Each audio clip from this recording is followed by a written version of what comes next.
Buckle up, time travelers. Blast through the past, rocket to the future, and hang on tight as you chase the clock in the ultimate adventure. It's fast, it's furious, and it's only at Universal Studios Orlando. Back to the future. Something's wrong with those kids. They're watching us. In the happiest place on earth, nobody's smiling. Why won't they leave? This fall, The kids run the park. not anymore. This ride was open last week. Why are they tearing everything down? It doesn't make sense. They think closing the rides will stop it. They're wrong. Stop the video! Did you see that? Good evening. A new mouse-shaped popcorn bucket sent a local theme park into turmoil tonight when fervent collectors turned the release into a near riot. Security was called in as tempers boiled. Hopefully everyone is ready for a great live stream that's almost as great as my paintings. We'll just make a few more happy little clouds together. Hello, neighbor. Welcome to the live stream. I'm so glad you're here with us tonight. You know, it makes me happy to think that each one of you is my neighbor, wherever you may be. Let's have a wonderful show together.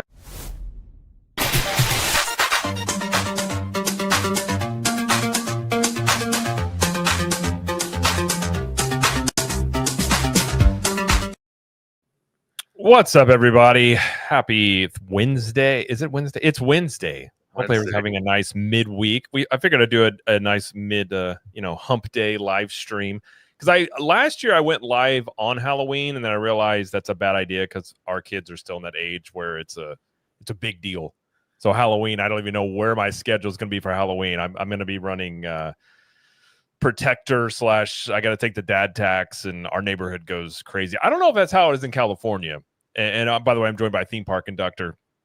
Down here, the biggest culture shock to me moving from Missouri when we did is Halloween, and like every holiday is nuts. Like down here, the first Halloween we had, it was like you couldn't even drive a car down the street.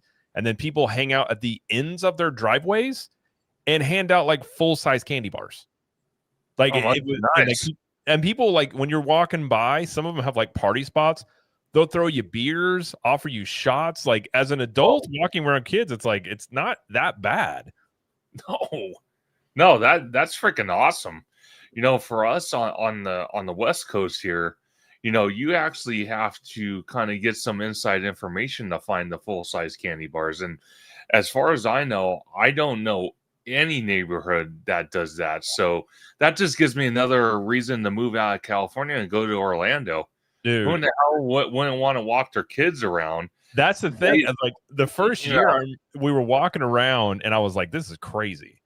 And I was walking by this house, and this dude, like very Florida man, like wearing Crocs, like, and Florida man is like, I'm used to it from Missouri. It's like a redneck that just is like a little bit more like, I don't know, they'll wrestle gators. And he says like, "Hey man, you need a drink?" And I was like, "Oh sure." And he just throws me a beer, like probably 20 yards. And I was like, "Oh my gosh." And it's fun. So is 4th of July. 4th of July is crazy. Like it looks like a war zone out there. People spend tons of money. But yeah, I will say the holidays down in Florida are a lot more intense, I will say. And I enjoy it. So, and it's not that cold. That's one thing too. But I'll say hi to the chat real quick, and then I'll let conductor let us know where we can find his words. We got Remy D. What's up, Remy? He says yo. Got Jacob Weller. He says, "Can you believe it's almost Halloween?" I cannot. Mentally, I feel like I'm still like, and I don't know if this is the same for you. Like once I had kids, I feel like time went really fast, but I feel like mentally it's like summer, like beginning of summer. Like everything just keeps going so fast now. I don't know. You know, it's funny because I do not have kids, but since I work at Costco, and I know there's a laughing joke behind that, but since I started working at Costco, actually the seasons actually blend in. It's weird because you guys start Christmas in like September. Well, yeah, it's so funny because we started putting out our Christmas merchandise about almost 3.5 weeks ago, and here it is. It's not even Halloween yet, and we're still a month and some change out from Thanksgiving. So it cracks me up how every single year Thanksgiving is just forgotten. Halloween's almost forgotten to the point where it's like, oh, well, we have a little display of merchandise here for Halloween, maybe some Halloween candy that we usually get a pretty good quantity of. But then that's about it. and then it's off to Christmas immediately. So I agree with you. Again, I don't have kids, but for me, my kid is working at Costco and seeing the seasons just blend in. It's insanity. Yeah. Well, I gave up the fight for Thanksgiving years ago. I used to be very adamant about like no Christmas decorations until after Thanksgiving. And then my wife, she beat me into submission there. I was like, fine. So basically the day November 1st, it is Christmas in our house. And I actually kind of like it, but I still feel Thanksgiving needs to have a due. Like I love Thanksgiving, but there's really no lead up to Thanksgiving. So I'm like, okay, fine. If in my mind, it's like Thanksgiving, Christmas celebration there. But we also got Eric Stratton in here. So maybe use those robots in a scare zone. Oh, we're going to talk about if you want to be freaked out for Halloween.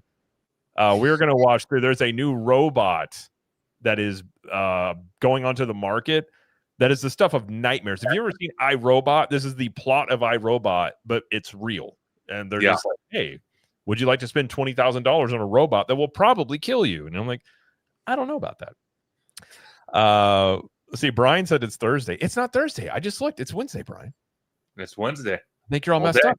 Unless Brian's like way east, it might already be Thursday out there. But, Don Quilt. Oh, hold on. Don Quixote says hello all. Hello. I think I said that right. Before we get going, I'm joined, of course, by Theme Park Conductor. Thank you for being here. And this is just going to be I don't have a lot of topics. So if this is one where you guys have random things in the chat you want to talk about, send them over. It's kind of a pre-Halloween chill stream. We'll talk about a couple of things here. Check out some AI murder robots that will probably take over the world. And, have a little fun here. But Conductor, thanks for being here. Where can everybody find you? Absolutely. And I just want to give a big shout out to Jared from Capture the Magic for always being an amazing host. My East Coast correspondent out there bringing all the Orlando news. But like Jared says, I'm Theme Park Conductor. You can find me on YouTube and Blue Sky at Theme Park Conductor. You can find me on Instagram at theme_park_conductor. You can find me on X at Theme Conductor. You can also find me on TikTok at Theme Park Conductor 1. And every Sunday at 5 or 7 p.m. Pacific Standard Time on the West Coast, to find me on Conductor Sunday live stream, where we have amazing guests like the one and only Jared from Capture the Magic, Orange Grove 55, Tommy Toon World, George from Hollow Gelato, and so many others as we break down Universal, Disney news, and the up-and-coming 48 hours until the Halloween season's over, and then skip over Thanksgiving and go right to Christmas, which I still think it's crazy. And then just everything about the theme park. So come join us. It's a lot of fun, and we have a lot of great laughs and a lot of interesting topics to talk about. Yes, sir. Go check that out. Well, speaking of, listen, Peter, Giant Adventures, he went to Costco. I saw. He's looking. He found some bidets. If you guys don't know about, let's see if he had another one here. I know I got tagged. God, here we go. No, I don't know what he's been posting. Oh no, I'm not. Whoa! Man, that is way past bidets right there. Whoa. Giant Peter Adventure, man. Hold on, let me unshare this because there was another one. Hold on, let's see. That was a little interesting. Wow. Note to self: do not just randomly scroll Peter's Twitter timeline. That was so he tweeted this earlier. I might be on a bidet watch later at Costco, so I think he went and found some bidets. So man, that's like turbo spray. What the hell? That thing. Listen, if you guys don't understand bidets, they're great. And by the way, you will use less toilet paper, but it pressure washes you. And that's probably like, if you look where he's turning that knob, it's not even at full power. I've never actually had a bidet at full power. I don't really know what that would do. I don't think I'm ready to really find that out. But it's wind up in urgent care. You could. You definitely could. You might get really clean. They'd be like, "What did you do?" You're like, "I was just trying to be really clean." And it was Good Lord. I couldn't resist. I saw Costco and I was like, I have to do that. Good. I knew it was coming. Yeah, I saw that earlier and I was in the middle of something and I was like, I'll bring that up later. All right, let me find my list here of some of the things I did have. Sure. I was going to bring up, that's what I was going to bring up. The fact that Rip Ride Rocket is now completely demolished. Yeah. They got rid of it in 67 days or something along those lines. That's impressive. It's very impressive, especially with the fact that they're building the replacement coaster in its place. But what's also even more impressive, I suppose, the comparison is the fact that, let's see, you have the Rivers of America that was all closed down. I believe that whole area has been closed down for like 110 plus days, and they're just now starting on getting the buildings in that area demolished. Well, see, I want to quote you on that because again, the comparison issue, 60 something odd days to take down a full blown attraction. Then you got, like you said, Rivers of America and Magic Kingdom over 100, and they're just now starting to demo the buildings. I want to ask you something because again, I consider you our East Coast correspondent because you handle all the East Coast theme parks out there.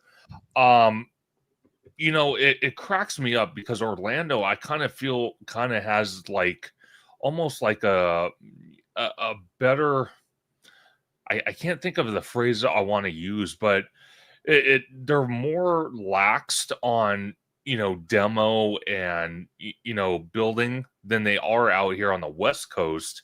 So I'm actually surprised, but I'm not surprised that Disney's kind of dragging their feet, like I've been saying, and Universal's like, no more red tape, full bore demo, all that stuff. It just cracks me up. It's like, I understand the weather is kind of unpredictable out there. I understand that.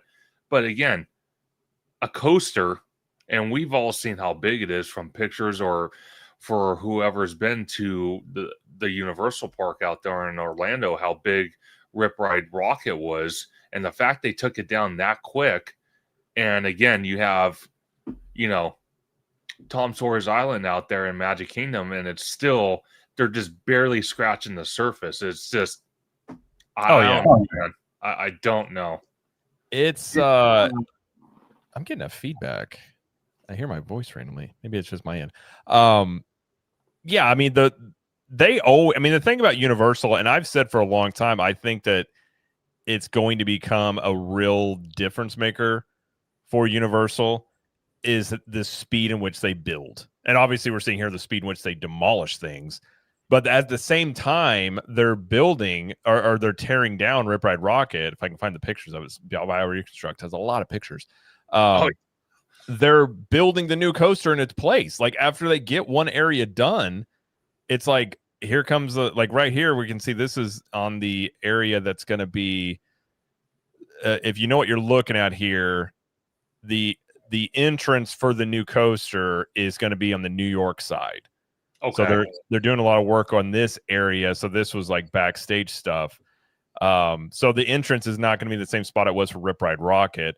So like this area right here, this was where the track ran through. Sure. And they're already just, you go through here and it's just immediately they already have footers in place. It's crazy. Like that right there. I mean, they got footers in place over there by City Walk. So that's a big question, is how long is the construction going to take for this new ride? But I've always been impressed by how quickly they go. And Brian, who works for Universal, said that's because Universal set a goal of when they want the new coaster up and running. Oh, I'm sure. See, Brian makes an excellent point. When a company has a plan, things get done. When you don't have a plan, and again, this is where Disney faults, is they have a plan, but they don't have a plan, if that makes sense. They're so gun-ho about, announcing what the price of the project's going to be, how long it's going to take, this is going to be incorporated, and Universal's kind of just like, we're not going to say what it is. We're going to just start building it. Once it's halfway done, 3/4 of the way done, then we'll say what it is.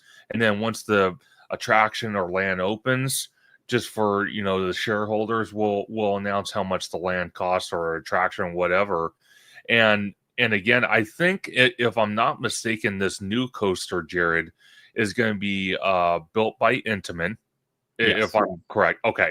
And I think there was a post like a couple weeks ago that Intamin has already started fabricating the support columns and track for this new coaster, whatever it might be. Yeah, there was a shipping log. I think it was supposed to be shipped by the end of October that was heading to Universal. So I think it's already been made, and it might be on its way now, which would make sense given that they've already got the ride completely demolished. They're setting up the footers, so they're in place to start actually putting pieces down probably within a couple. I mean, I wouldn't be shocked if we see a coaster piece get laid within the next like 2 weeks. Yeah. So let me ask you this, because you showed one of the pictures with the stage. Yes. Okay. Yeah, and there's a lot of concerts that happen there. I think New Year's Eve happens there as well. Do you think by the time January 1st of 2026 happens, if that's the case, if Intamin is shipping all these support columns in, because obviously you have to put the support columns in before you put actual track, could you possibly think that at least half, if not close to all of it, will be placed in these footers by the time January 1st happens? I mean, it's possible.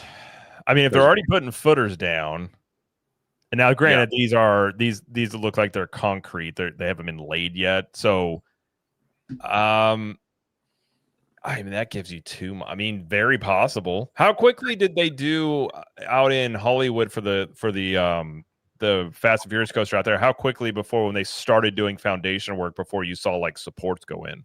Do you remember?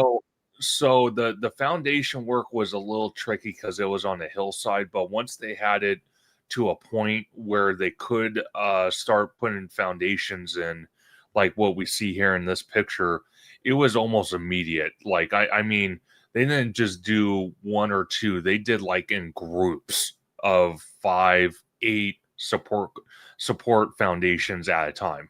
So they were rapid pace. But our situation was a little bit different because it's on a hillside, and each little step they do, they got to kind of be a lot more careful because it is on a hillside compared to this where it's on flat ground.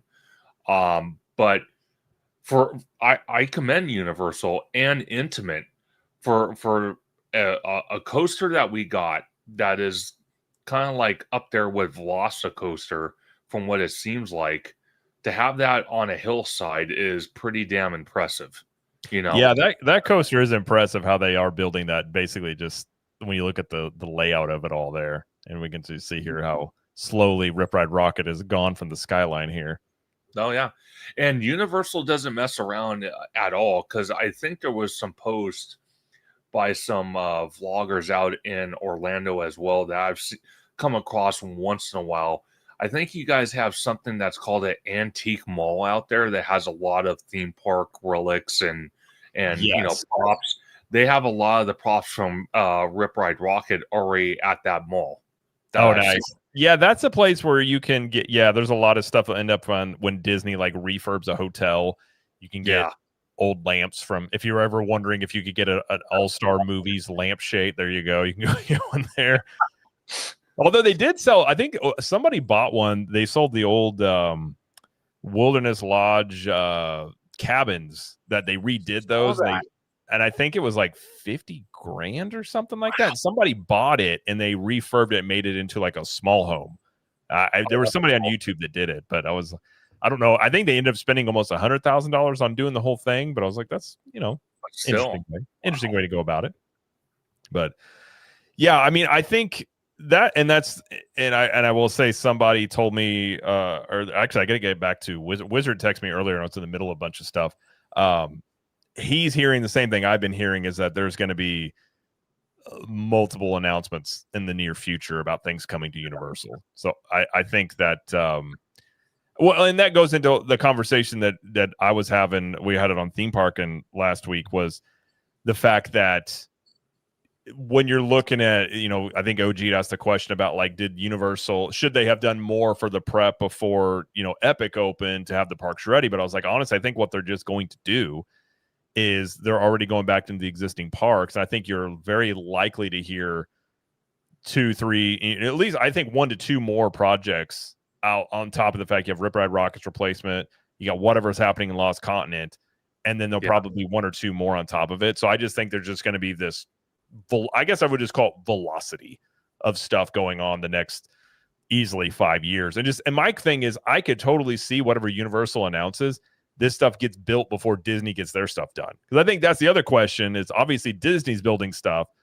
and we can see some of the pictures here with they already have Hollywood Studios. They've got rid of the archway, and they're starting to work on Hollywood Studios a lot more. Obviously, they're going on Animal Kingdom, but I'm just very curious about their speed. Like, how quickly are they going to build this stuff? You see, that, again, that's something we have a problem out here on the West Coast, is the mere fact, and we talked about it on your channel, on my channel, and I think even OG's channel, was the price increases. And I don't want to dive too deep into it because I can lose myself into it. But out here on the West Coast, they increase the prices, which happens every single year. I'm not arguing that. It's how high they increased it compared to previous years, and then they have nothing to show for it. And that's what concerns me. You know, with Universal, it's the opposite effect. They increase prices, but they're not doing it in a way where it's like a larger amount than previous years, but they're also bringing new experiences with a lengthy timeline. Like it's not, you know, they announce something and it takes 10 years to build. They announce something it might take a couple years, if that. So, and this is just a prime example of, you know, Rip Ride Rocket. Again, not a lot, but a decent amount of the track and including the lift hill was still up on site and not completely demoed yet. And on the opposite side of the project by City Walk, which you showed, they were already laying new foundations for the new coaster. That to me tells me right then and there, it's like, okay, you want to increase prices? I'm willing to pay it, because I know that you're building something new. It's not going to be, you know, stale. It's going to be a new experience. And then you're going to, you know, build more stuff. And I'm okay paying, you know, these theme park prices as long as they're bringing new experiences. The Disneyland Resort, for example, the only justification I can give right now is, you know, maybe late 2026, early 2027, we will have 2 new Avengers Campus rides in our in DCA. But again, does that justify for me waiting another year, almost 2 years, but just under 2 years for only 2 attractions when they announced multiple lands, multiple attractions, multiple experiences? And there's stuff in downtown Disney which has been delayed that you know we were supposed to get, and that's delayed. So it's like, to me, you can't justify that. Universal, at least here on the West Coast, hey, they're building a massive roller coaster. They're already testing it. Guests of the theme park that are, you know, there for theme park hours can watch them test it, because they feel confident enough where they could test it during the day with guests there. So that's pretty awesome to see. Plus, they're building new security hubs to kind of rejuvenate our City Walk, which has kind of been a disappointment for several years because we lost the nightlife entertainment because of security. So they're investing into the park. They're bringing new stores, new shops, new restaurants into our City Walk. So I'm okay paying those prices. Disney, on the other hand, like we talked about, Rip Ride Rocket, 60-some days for a full demo. You know, Tom Sawyer's Island, over 100 and what would you say, 120 days, and they're barely starting to touch some of the buildings. Yeah, I think it was 110 days last week. And then it's got probably 120 now, and they're just now really starting to get into like the Tom Sawyer, like all those buildings in Tom Sawyer Island. That scares me. Are gone.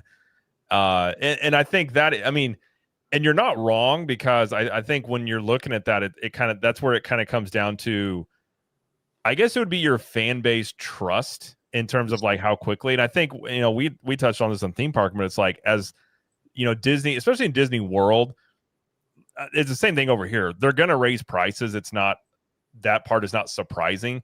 It's kind of the rate in which it's happening before these things are done. So by the time these things are done, like, what are the day ticket prices going to be? Yeah. And I think you could easily see 250 plus by the time any of this stuff's done. 100%. Well, for a prime example right now, for the Magic Key, for the Inspire Key at Disneyland, out here on the West Coast, with the price increases, it's now $1,900 a year to own that Magic Key. So by the time we get, the 2 Avengers attractions and maybe Coco, which is supposed to be behind our Incredicoaster, I could see our Inspire Key going up to about $2,300. Man, by the time that happens. That's crazy. Yeah. That is crazy. And yeah, here's currently Tom Sawyer Island this was Aunt Polly's right here. Because you can see right here is, that's Aunt Polly's and all the caves. Like basically I think there's something little there, but most of the structures are completely gone. That was a few days before. Sure. And then now it's gone. So, okay. Yeah, it is. I think I think Tropical America's open first, but I've even seen too. I'm like, Bob Iger himself said the Disney construction takes 5+ years. So I don't really, I'll be surprised. And I think that'll be, when you're talking about Tropical Americas, that'll be in sections if they get that first part open. I think they've said by 2027. We'll see. I don't know. That one got a head start on the rest of them. Well, see, let me ask you this, because like you said with Bob Iger saying that, here's a good justification right here. Okay, so they've been filing permits, and I'm sure they're almost done with the permits for the UK park, okay, for Universal. The real testament will be by the time all, the new Cars Land opens, maybe Villains Land is still under construction, and Tropical America opens, it's going to be a real testament to see if the UK park for Universal will be open or close to being open by the time they finish these projects. And if that's the case right there, then what Bob Iger is saying is not accurate. It's how when you build something, it all comes down to what you're financing, what company are you hiring, what plan do you have to build these projects. If you're constantly changing, or you're constantly not having the proper funding, or if you're not hiring the right crews, because it seems like for whatever reason Universal has that down pat. Whatever crews they hire, whatever plans they come up with, it's executed immediately or almost immediately. Yeah, and I think that from what I have heard, it seems to me that it comes down to, I think Disney likes to spread out construction over multiple months because it doesn't take as much of a hit on the finances, whereas I think Universal just willing to pay more. I mean, I think that's obviously because I find it hard to believe that Universal just has a better construction crew. I mean, maybe they do, but I would assume they kind of go back and forth between who they use.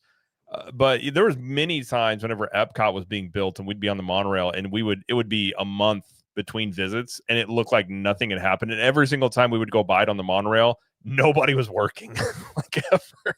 It reminded me of its road construction in Florida, which it made it be this way all over the country, but it was the same thing. Missouri is like, it never ends. There's never there's been road construction. They're just now opening a road near us that they've been building for like 3 years. Jeez. And they're getting that part done, and then they're just moving on to another one. So it reminds me of like Disney work reminds me of like roadway construction. Like if you've ever been on iDrive in Orlando, I mean, it's just always got something going on. And I think that's the question though, will it hurt? And that's the thing during this time period with Disney having more competition, does their slowness hurt them, or do they feel motivation to push those timelines? That I think will be very interesting to see how quickly do they feel the pressure to build quicker, I think. Well, see, that makes sense. And we've talked about it before, even with Slimer on one of your live streams, that Disney's playing that approach. They want to space out the projects, kind of fit it into the budget per quarter as Disney does. But again, like you said, Jared, is that going to hurt them in the long run or benefit them in the long run? In my personal opinion, it's going to hurt them in the long run, because the more Universal builds, the more attention it gets, and that's what the theme parks want, and that goes for any theme park. But just in this case, it's Universal versus Disney. But again, if you're getting more bang for your buck at Universal, why would you take a bank loan out to go to Walt Disney World when you can get more at the Universal Park and Resort? Well, there's that, and there's also, if the other thing you got to think about too is if you're looking at this where construction is an impedance on people wanting to go to the park. So when Epic was being built, it was being built off-site. Sure. So it didn't affect your day-to-day visit. When you're going to Islands of Adventure or Universal Studios, that wasn't bothering you. Yeah. Disney's construction is going to be hampering. I mean, at 3 out of the 4 parks are going to be heavy construction. So day-to-day guests are going to have to deal with that. Plus, on top of the fact that the same thing we saw in the 2024 attendance numbers, that Universal took a dip, which was completely expected before Epic opened. That could be a double whammy on Disney, because people already saying, well, let's just wait to go once these things are built, but also being like, I don't want to deal with the construction. I don't want to deal with walking around, Animal Kingdom, which has 5 rides. And so that's going to be, and then if that is the case, and if Disney doesn't build quickly, that gives people more time to be like, well, let's go check out Epic Universe. And that gives your competitor more time for people to visit them and be like, oh, this is kind of nice. And I think that's the risk you run here in this short term here of however long this stuff takes. I think the question just is, does Disney feel that pressure now, or will they feel it like if they get 2 years down the line and they're like, oh no, can they feasibly speed up those timelines if they felt the pressure then? Because I don't know if they do now. Like if you look at their budgets and they're making money from the parks, they may not feel like they have anything to worry about. Yeah. But that's been my question about if they decide, oh, it's 2027, and like, oh no, how quickly can they? Because even if you're going quick on theme park construction, you're looking at, I mean, Rip Ride Rocket's replacement might be done within 2 years, which is fast, but I don't think Disney's going to build a land in 2 years. I'd be shocked. No. And I don't think Universal would either, but Universal, again, they don't really, as far as I can tell, they don't really care about, spreading projects out. They care more about their attendance numbers, their revenue, and I don't know how shareholders fit into that subject, but they just care overall about the guest experience.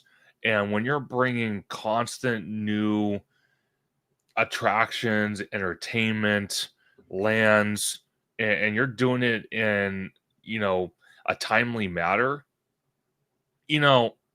it's something that, again, for right now, Universal wins that battle.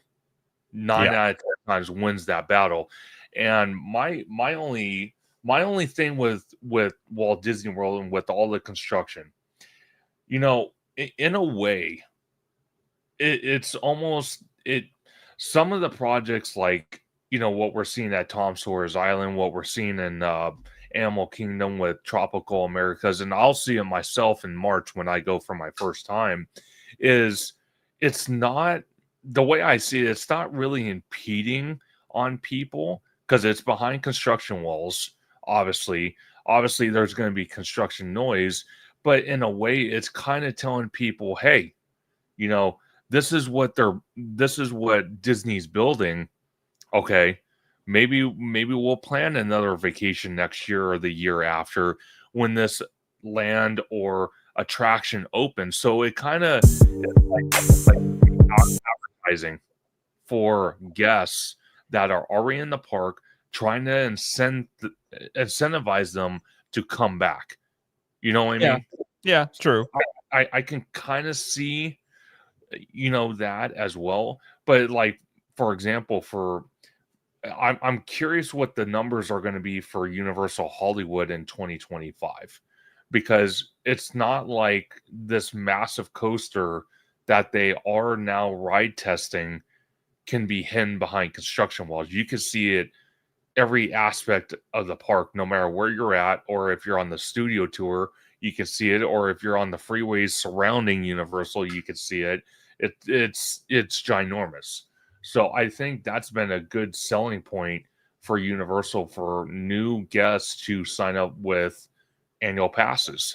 So I'm very curious to see what the numbers are on that. Yeah, I think, well, we saw that Universal took a hit in 2024, which I think was due to Super Nintendo World being a few years older, and then probably Orlando has a version of it now, so that's probably a lot of their hits. But I do think, I would assume that new coaster is probably going to help the attendance out there. I wouldn't assume it would hurt it or keep it the same, at least thinking about it. But I'm going to kind of road trick on here. Rogue Attraction says they milk the contracts on road work for more profit because hourly workers. Oh, I'm sure. It's all kind of a racket. They said also they need to open as much as they can by 2028, at least when Epic is in full stride. That's the thing that I think, because right now, and I've said this argument for months, the weakest Epic is going to be is right now. It is park capped. Like they're still working that park out. But you let this park, if you still don't have this stuff open whenever Epic hits its full stride, and then how much longer they allow that to happen. Plus, if you think about that timeline, you could have at least one new attraction at Universal Orlando open, probably the roller coaster here, because it's not going to take as long for them to build a coaster as it is in a whole land. Exactly. So that's the thing that I wonder about of what is the attendance numbers for Universal look like 2025, 2026, because I don't think like Epic realistically is not going to break any number. I mean, I think I've done the math where it's like you might see 3 million guests in that park maybe for 2025, maybe. Sure. But I think the other parks will see a boost. But then like 2026 and beyond, that's whenever you're going to really, I think 2027 or 2028 is when Epic really hits full stride. And then at that point, does Disney have an answer for it? And if they don't, that could be, then what's the timeline you're looking at here? Exactly. And that's something that I've even seen with Epic Universe for the new Harry Potter land, which I'm going to be seeing that all in March, is it looks like from what I've seen from posts online that there are some things that were not even opened yet that they could open, like new shops.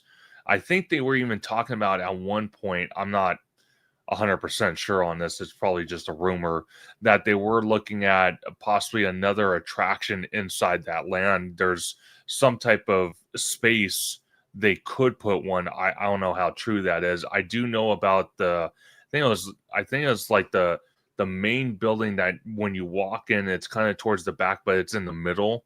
And it has like desserts in the window. I heard that was supposed to be some type of candy store or some type of store for the land that wasn't open originally with the land, but they are working on opening it. I don't know how true that is, but the mere fact, like you're saying, though, it's just, when the full stride of Epic really gets to the point where, the new expansions are open, I'm telling you right now, I'm not saying it's going to be Disney, but it's going to give them a run for their money. And like you said, Jared, if Disney doesn't have an answer to that, it's not going to look too great. Well, and the thing is, Universal doesn't have, like, you're talking about Disney versus Universal. Sure. Universal doesn't have to be number one for them to be successful, because if you're looking at, when you talk about like co-leaders of a market, sure, you hit 35% market share, that kind of gets you there. If they're able to get even close to that in the next 5 years, that's just basically like, I guess the thing would be at what point, or do they continue to do it? Where does Disney stop the bleeding off? Because, people talk about, will Universal ever beat Disney? I don't know. I mean, they could in 10 years, 20 years, whatever that timeline is. But I think it's just, they're trying to make up market share. They're adding things to the parks. And given there's a lot of areas of the existing Universal parks outside of Epic that do need a lot of help. And they still have so many areas that they can go into that even with the growth they've had, is if I'm looking at it just realistically, I'd be like, oh man, like they've got, if they go in there and obviously Rip Ride Rockit and they fix up these areas that are just underutilized and put new lands with Nintendo or whatever it is.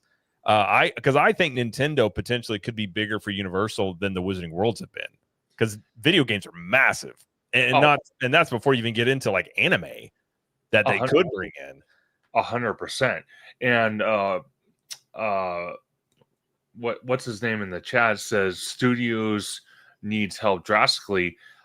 I can't agree more, because from what I've seen from your coverage, other people's coverage, there are a lot of areas that do need help. I think you even mentioned it yourself, Jared, with Toon Lagoon needs a lot of help. Finally, we're getting something with Lost Continent, even though I kind of wish they could have made that word, because just looking at the architecture from pictures, and I know I've said it 100 million times before that not all the time pictures do justice, but from the pictures I've seen, that whole Lost Continent area looks absolutely breathtaking, and it's going to be sad to see it go. Hopefully whatever they replace there will be just as fantastic, so I'm hoping for that. But then you got, the old Fear Factor live stage that's doing really hardly nothing unless it's during HHN. They usually, from what I understand, they throw a show in there. Then you have another kind of stage where it used to be for the old BMX stunt show that's kind of just in dormant. You got some other areas. And it's funny that I mentioned Fear Factor Live, because I told you right before we went live, it looks like Johnny Knoxville, since we're talking about Universal, it sounds like Johnny Knoxville signed a deal with Fox to bring back Fear Factor. It's called Fear Factor: The Next Chapter, and it's going to be on Fox, a new show that's bringing back an old show, but kind of redoing it. And the fact that we have an old stage based off of Fear Factor Live, does this kind of concern you a little bit, that stage, which is, if I'm not mistaken, right next to Men in Black and Harry Potter, that's been doing nothing? Do you think that stage now will go away still eventually, or do you think they might keep it knowing that the show got brought back on the air? That's a good question. I guess it would depend on if the show's successful before they did anything. I don't know where that'd be curious about those rights. If it's on Fox, does that mean, I would assume the name with Fear Factor would be retained by Universal in the parks? I'm sure the parks rights are separate from that, maybe. Sure. I kind of wonder, they've hinted at doing like a Wicked something in the parks beyond what they've already done. I kind of feel like the thing that makes the most sense with Wicked would be a show, considering it's based off of Broadway. Sure. And they use that stage for Halloween Horror Nights, and that becomes a big part of Halloween Horror Nights. So it would actually make sense to me if you redid that stage. Maybe it's a Wicked show that happens throughout the day, and then when Halloween Horror Nights comes around, they can still use it at night for that when they're having that going on. So I kind of wonder if that's the route they take. But if Fear Factor did become very successful, they might do that. I mean, you could do something in there. I would be very curious if they have any plans to get rid of it, because then that would mean you're going to get rid of the show at Halloween Horror Nights, and Halloween Horror Nights is so big. Yeah. I don't know if they would do that, because that show does eat up a lot of crowds. And if you got rid of that show, Halloween Horror Nights wait times would become even more of an issue than they already have been. Oh, yeah. And so I kind of feel like they'll probably leave that for that reason alone, but then find another purpose for it with something that would fit in there. So maybe that's Wicked, maybe that's, and you can even do, I mean, it's been talked about, one thing about if this new Rip Ride Rockit replacement is Fast and Furious, which that's what I have been told, that would also mean Supercharged is not going to stay, and that is a panned ride. They already got rid of the tram tour part of it in Hollywood, and there are rumors, and I have heard from various sources that they're looking at maybe Back to the Future replacing Supercharged. So and I know people aren't really excited if the new coaster is going to be Fast and Furious, but if you just accept the fact that they're going to use Fast and Furious in the parks, sure, having it be a high-speed coaster makes a lot of sense. If it's a good coaster, it's a good coaster. I don't think people are really going to care too much about the IP too very much. No. So I kind of think you could lean more into, on the studio side, if they go that retro route. Maybe you do a Ghostbusters show. Maybe you do Beetlejuice. Like, you can do a lot of different shows on that stage and then still have it retained. So it's a possibility. They probably have a lot of options they could use. It would be my guess. I don't know if it'd be Fear Factor, but if it got really popular, maybe. Definitely. And someone posted in a comment about that other stage. It was the Wild West stunt show. I want to ask you, since you've been to that park and I haven't yet, obviously, how big is that stage compared to the old Fear Factor live stage? It's been a long time since I've been in that. I actually don't know. I have to look that up, to be quite honest. Okay. The reason why I bring something like that up is because they could, like you said, they could incorporate Wicked into the parks, and maybe they can use that other stage, that Wild West stunt show stage for Wicked. I don't know where that sits in the park. I don't know if that's close to Toon Lagoon or where that might be at. But if it is close to that, it would make a little more sense, I guess, because Wicked kind of has that kind of little IP. I don't know. It could go both ways. It could go that way, or it could be in the old Fear Factor live stage, because it kind of has that type of IP that kind of Harry Potter has a little bit. But again, I don't know how this is going to work. Again, just because Johnny Knoxville is hosting it, don't get me wrong. I love Johnny Knoxville. Great guy. Great guy. His content's super funny, especially when he did all the Jackass movies and whatnot. But is his fame of being a host on a show that got canceled over a decade ago, is that gonna make the show any better, or is it gonna just kind of be like, they tried to bring it back and it failed? Yeah. I mean, we've seen a lot of shows try and have reboots. I kind of feel like a lot of that type stuff, like Mr. Beast does already on YouTube. Yeah. And so there's a lot of that content. Like, there's way more of that content now out there. Even Netflix has stuff that does so much stuff. I mean, it's impressive Johnny Knoxville isn't he didn't die, because that he did. But I don't know.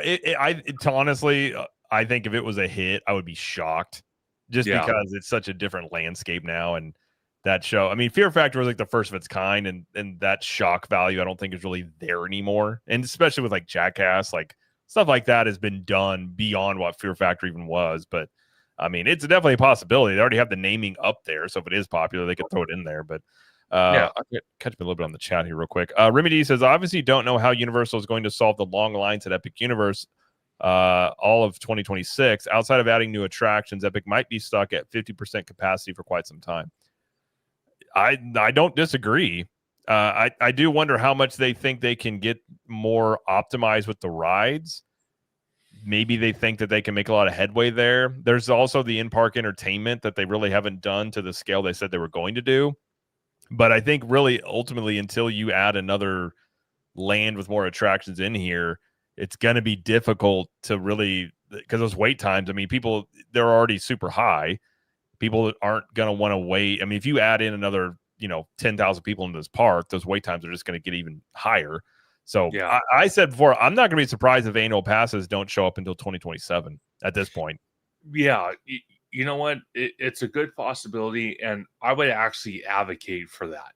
So you have more to do in that park. But we've also talked about, and again, I cannot wait to see it, the just infrastructure of Epic when I go out there, is the mere fact that we've talked about it before, because you have Celestial Park that kind of sits in the middle, and then you have all these portals for all the different lands surrounding Celestial Park. And we've talked about, like with Dark Universe, how Dark Universe can kind of have the land, but then it can leak out into Celestial Park, and kind of take over Celestial Park for Dark Universe. Same thing with Super Nintendo World. Same thing with Harry Potter. So it's kind of genius how they built that park, because Celestial Park is kind of just like a blank canvas. You know what I mean? Each of these portals can utilize Celestial Park for after dark events. So it makes me wonder if for the meantime, why they're building more expansion to the parks, for the park, if they start implementing after dark events at Epic. I think they will. I think Epic would be great for a food festival in Celestial Park. And now they're doing Christmas this year, which I was a little surprised they actually were doing it this year. They're not doing any special events, but they're doing Celestial Park and the Ministry of Magic for Christmas. I definitely think you will see some extra stuff, and I think that's the other thing that if you're looking at it, I think if I'm thinking about let's say Jared, you're running Epic Universe. Okay, we can't do anything with the attendance for like 2 years, so you can't mess with that. The other thing you could do, considering this park still closes earlier than what people want. I mean, I would love this park to be open until 10, 11 o'clock at night. Sure. Or these type of after hours events, because I think if you had an after hours, given the wait times here, if you had a smaller group that you could sell to, hey, you get access to the park, less crowds, dude, people will buy that like crazy. And it goes on from like 11 o'clock till 1 in the morning. You do those. So I think that's a way to increase your revenue. That's a way you can make money without having to try and increase that attendance. So I think there's things they can do in the short term that help people want to experience the park, but negate some of the wait time issues while you're trying to alleviate those. And one thing you can also do is, add more things to your existing parks to create demand outside of just Epic as well. That does help with just, if there's other cool lands to check out the other parks, you're not gonna have all that congregation just at Epic. Now, granted, it's a new park, so you're going to have that on some level, but there's things they can do, and I think you give them another year or two, you'll see a lot more stuff like, Mardi Gras happening. I talked about on our podcast with my wife last week. I wouldn't be surprised if they do some sort of Mardi Gras festival extension into Epic Universe, maybe. There's a lot of stuff you can do in the meantime from a revenue standpoint, for sure. That would alleviate some of that. Well, see, that's what I mean. It's just, how can I put it? It's kind of like what DCA's done over the years, having the Food and Wine Festival, having the Festival Holidays, which is all the Christmas foods. Then you have Lunar New Year. It's a great way to kind of keep that revenue going throughout the year, as you're adding more to the park. So I think if Epic really kind of dived into it for the 2026 year, as they're expanding the park at the same time, I think it would be great. Because again, it's a great selling point for people to come in to experience the festivals or events or whatever it might be. And then it's also a great selling point for packages as well, vacation packages, because you got the Grand Helios right there. You got the Terra Luna and then the other hotel. So it's an opportunity that I could see Universal taking. Oh, yeah. Sure. And they really haven't done a ton of it before, too. So I think that is something they could definitely delve into. What's up, Kika and Luca? What's up, says, hey, guys. Brian, hold on, I'm going to get this. Bran, the Lego. Oh, that's right. Lego Uni Disney fan. This was, okay, I remember that now. I said Islands of Adventure had poor attendance numbers when it first opened in 1999. Yeah, I mean, you're not going to break, especially this park being limited. It's not going to, I said before, I don't think Epic shows up on that attendance top 10 list till 2027, 2028. Yeah. At earliest would be my guess. Natasha, what's up, Natasha? She said, I'm already planning to go to Disney World next year and only do MK and Epcot. Don't really care to do the other two parks with no updates and lots of construction. Yep. I think there's a lot of people I've heard that from as well. And I think that's where Epic, there's a lot of people saying, like, we're going to go to Epic and we'll probably go to, I don't think Magic Kingdom gets hit as hard, but I think Animal Kingdom's going to get hammered on attendance in the next little bit. Yeah, I can kind of see that because, again, I don't know what it's like yet, but from what I understand, one of the downfalls for Animal Kingdom at this moment is the fact that it's going through massive construction. There's not a lot of attractions, and the park closes early. And that's one of the downfalls of having the world of Avatar in that park, because most of the time you can't even really see the park or the land at night, which most people want to see. And that's the greatest benefit we're going to have out here in the West Coast for DCA for our Avatar, is that you will be able to see it at night, all illuminated and everything. And that's what people want. Dude, that's such a cool land at night. And I wonder what the percentage would be, the amount of people that have been to Animal Kingdom or Pandora that have seen it at night. It usually closes at like 6 o'clock now. And at night, it's a small number. It is the best land, the newer lands that Disney has built. It is and I don't care anything about Avatar. It's a great land. And the fact, like, at night it transforms and you never get to see it. It's a shame the way that currently is. That's how I kind of feel, even though you guys have a carbon copy, but that's how I kind of feel with Star Wars Galaxy's Edge. You know, how they built it is absolutely beautiful when you're in the land. But, you know, infrastructure wise, they could have done a lot better. But just walking into the land, seeing the facades and all that, absolutely breathtaking, especially at night because good friend of the channel, Hey Bricky, did a video just the other day. I think it was either on that channel or his other channel, Bricky Vlogs, and he was talking about how Disney, at least out here on the West Coast, is updating all their projectors, you know, to upgrade them for projections, like on the Matterhorn, kind of like what Galaxy's Edge has on the Spire. I don't know. That show they did on there. Yeah, where it's just absolutely breathtaking to see at night. That's what they want to do for the Matterhorn, because apparently that projector is out of date, and they already filed permits to upgrade that. So seeing stuff like that is just absolutely beautiful. And again, I can't wait to see the land when I'm out there in Animal Kingdom, but I'm more excited to see our version of the land come to DCA and see it at night.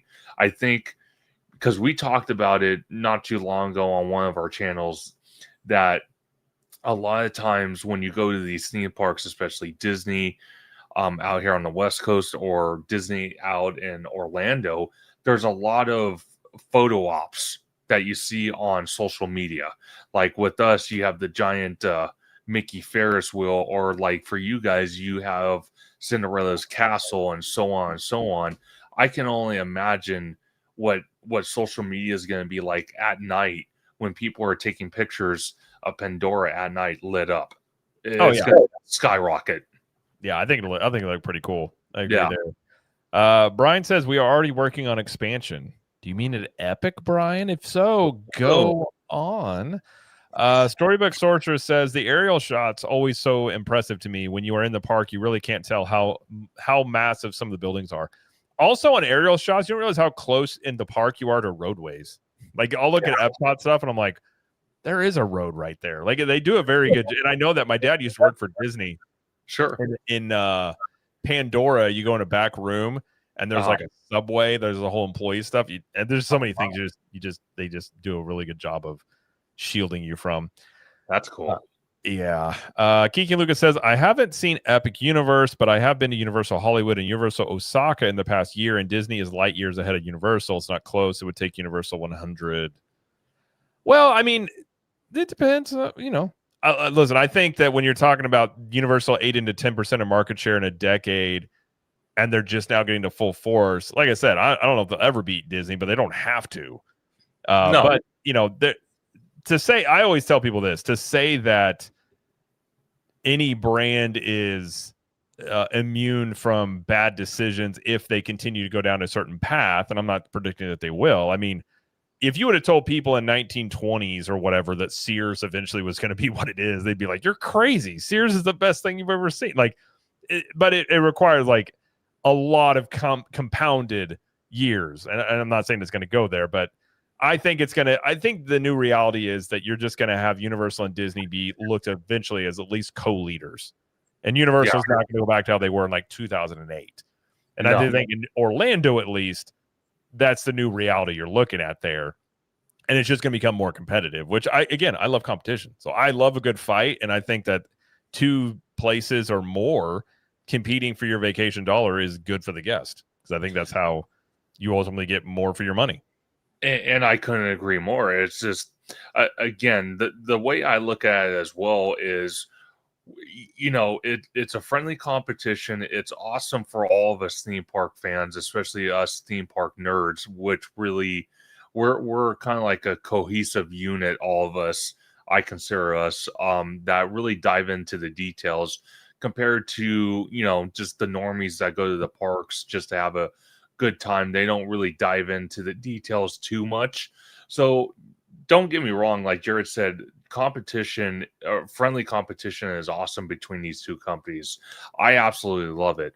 My whole thing is, at this point, when you're looking at a comparison issue, when you're looking at Universal, that seems that I don't know, maybe I'm wrong here, but when you got Universal and they're building as fast as they do, opening new parks, new experiences all over the world, and then you got Disney, who does build stuff, don't get me wrong, but it takes them a lot longer, and they're charging more for something that's going to come years later, when you got Universal charging a little bit more, not much, but a little bit more, and they're building new stuff. It's like, how can you justify it? It's kind of hard, because I always make this joke with Walt Disney World. I'm sure Universal Orlando is pretty pricey as well, but I've always joked and said,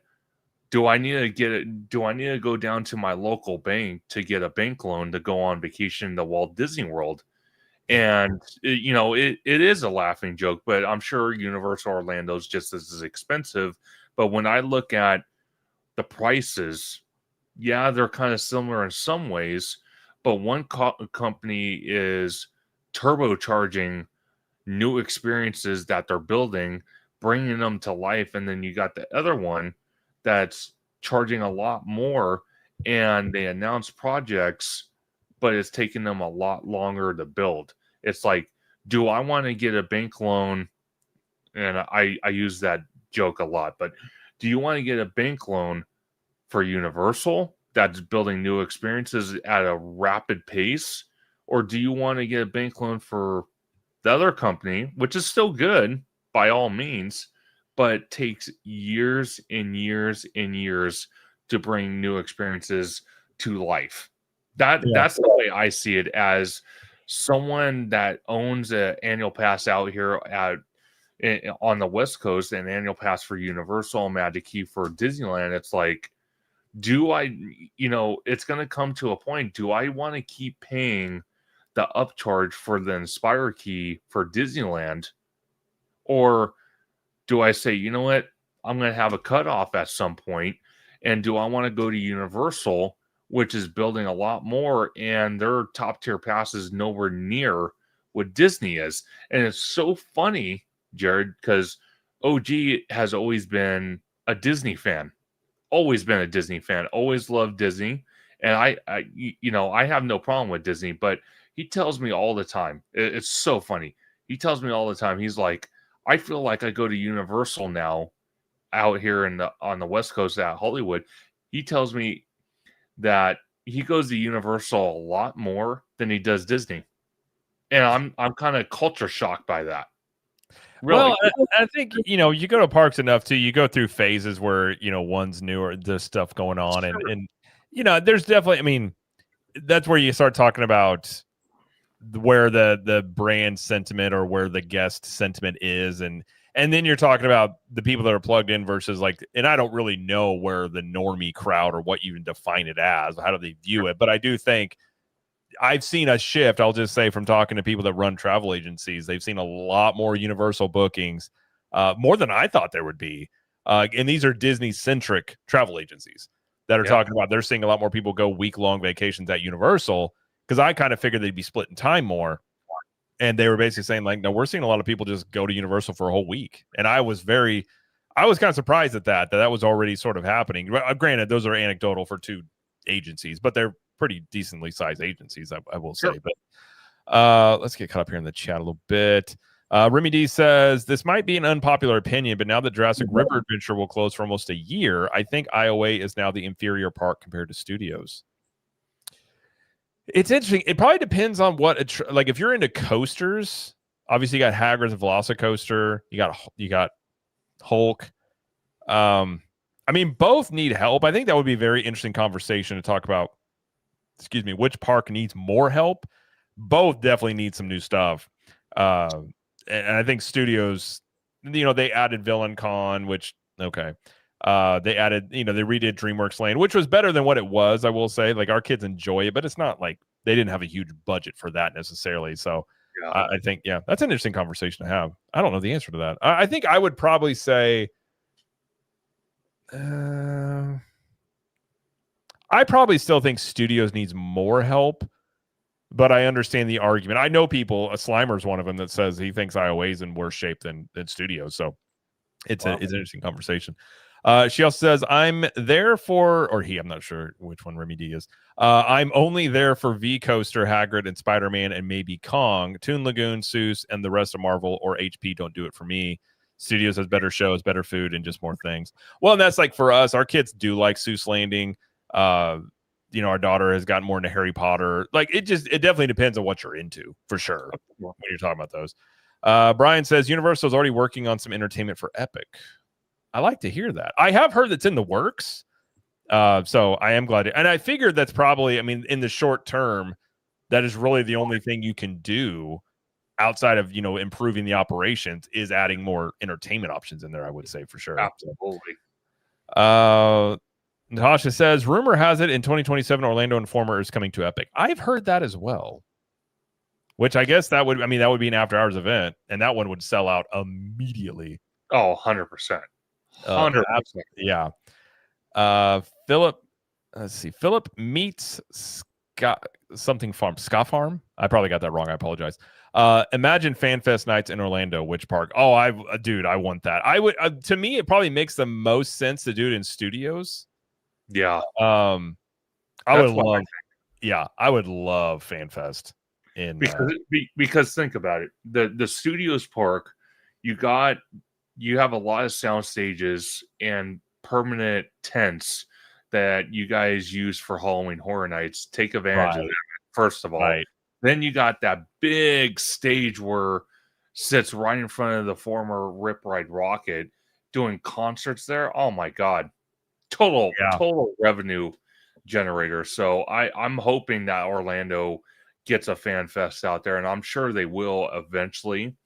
I know we're going to be going into our second year out here in Hollywood in I think it's April, and I already bought my ticket for the first day, so I'm pretty excited to see what IP besides Scooby-Doo and Universal Monsters they're going to be bringing to that event. Yeah, I think they'll add some more stuff there for sure. Slimer has an interesting proposition. What if Disney just embraced furries and held an event for them in Animal Kingdom?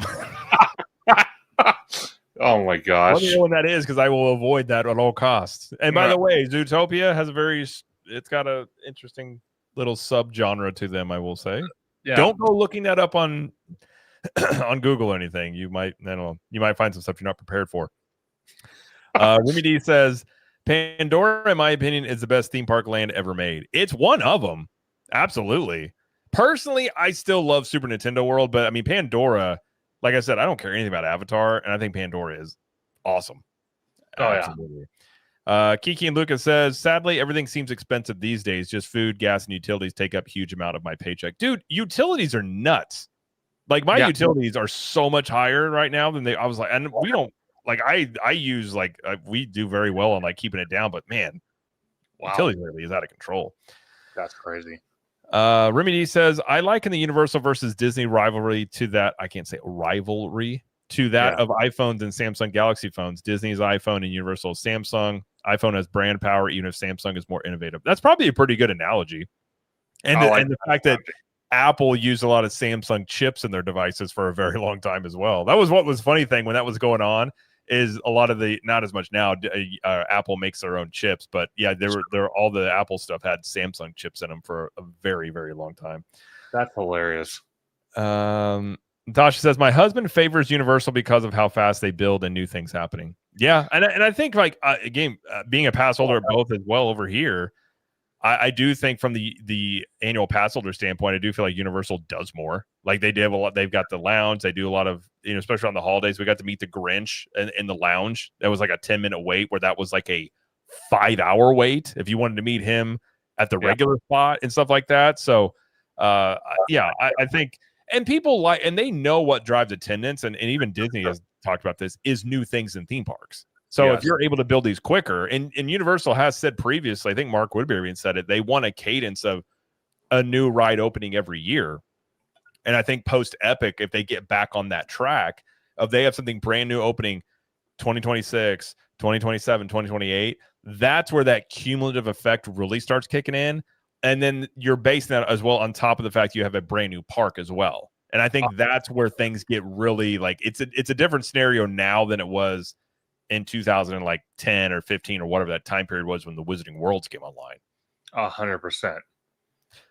Let's see. Slimer said Disney's global attendance rose from an estimated 142 million in 2023 to 150 million in 2024. Yeah, we talked about. I think I talked about it in a video, and I know we talked about it in the last live stream too. But yeah, and that's to be expected, by far. But again, I kind of feel with Universal, it's giving Disney a run for their money, not crippling them, but they're definitely giving them a run for their money. And Natasha makes a great point. So do you, Jared, with the whole annual pass thing, because that's constantly talked about out here on the West Coast. Is how the annual pass holders get treated between Disney and Universal. And a lot of people that I've talked to said actually Universal actually takes the cake out here for, treatment of annual pass holders by far. Which makes sense. If you're in market share mode, you're going to be much more trying to figure out what your fan base wants more. And I think that's why I love competition, because as that happens, it forces even the bigger players to start acquiescing more to the guest, because they're like, oh, we need, I think that's why, obviously monopolies are never a good thing for that reason for the consumer. This is why I think, even if you're not a Universal fan, I think you should be happy that Universal is doing all the stuff they're doing. And Slimer's point here was talking about Universal, but if I were to put a number on a successful attendance year, 80 million would be substantial. Yeah, and I think that, I think from everybody I've talked to at Universal, they seem to have a very long view on this stuff. And I think they're thinking 10 years. Like I feel like Universal is thinking in longer timelines versus Disney. I could be wrong. I don't know anything. I don't know anybody inside of Disney. I know a couple people, but they're not on like decision-making stuff. That's just kind of the vibe I get, is that Universal knows where they stand. They're putting the foundational pieces in place and then building on top of it. And I think Epic is a really good foundational piece to have, even if if you're not able to get annual passes, which Philip here talks about, if you're not able to get them until 2027 or beyond, even in the short term, that's not ideal. This park's going to be around for decades. So in the long run, you're still setting up a good foundation for what you want to do into the future. So, and 100% agree. And one of the things that I want to make a point of is, no matter what, however Universal brings new experiences, new everything, Disney is always going to be a staple no matter what. So they're always going to be number one for years and years, if not decades and decades to come. But the thing is, there's, like you said, with friendly competition. But, when Universal does something, Disney does something. And it's kind of like stacking bricks, which is awesome for us. So I'm not complaining. It's just, it's the same thing when 2028 happens, for the Olympics coming to Southern California. And obviously Universal Studios Hollywood is going to be the main hub for, some Olympic Games. And obviously a lot of the media is going to be stationed on the lot. But, some people hinted at, and this is a long time ago, people hinted at, oh yeah, Universal is going to, get all the attendance, the revenue, and Disney's not going to get any of that. and I want to make this clear, that is not the case, because you got all these international crowds coming in to Southern California. I can guarantee you Disney's going to see those crowds just as much as Universal, even Six Flags. You got Knott's Berry Farm, SeaWorld, San Diego, because I heard the games are not just going to be in Los Angeles. They're going to be in Orange County. They're going to be in Riverside County. They're going to reach all the way to San Diego County. So it's not going to be in one central location. So all the theme parks out here are going to see attendance go up. Well, and not to mention, as I've said before, if there is an economic rebound, like say it gets back to how it was in 2018, 2019, all the parks are going to make buckets of money. Like they're just going to, like, the Disney price increases or the Universal ones aren't going to make much of a difference, and they'll see just banner years. And so ultimately, like, I think that, you know, because the parks, even with the economy where it's at, haven't fallen off much. They're still making money. So if there is a, you know, people start having discretionary income, I mean, you're going to see both of them. And that's the thing. You know, is Universal going to be mad if they're making money hand over fist, but they're not beating Disney? No. Probably not. But it's just, you know, it's just the fact of, like, you want that competition there, and then you have choice. And I think in Orlando, you'll hit it too, where, and I've said this is likely, like, people are talking about, oh, Epic's going to kill Disney. That was never going to happen. But what you will see is a lot of people going to Orlando and saying, we'll for sure go to Universal 1 to 2 days, go to Disney for 1 to 2 days. Like, you'll see a lot more splits. And I think that's something that wasn't the case really 10 years ago. And I think that's a win. So then you just stack, and like Philip here said, or Brandon talking about the Lego. He said, in Lego terms, Disney just stacks bricks while Universal uses more advanced techniques. And it's different ways of building it. But either way, you're still building toward, you know, a thing that just gives the consumer more to choose from. And then it's going to force Disney to do whatever they get all this stuff done they're building. They're going to announce a bunch more stuff coming. So that's just, you know, that's kind of what you're looking at with that. But yeah, and the only thing I would like Disney to do, and I say this every time we talk about any type of Disney news, is going forward with D23.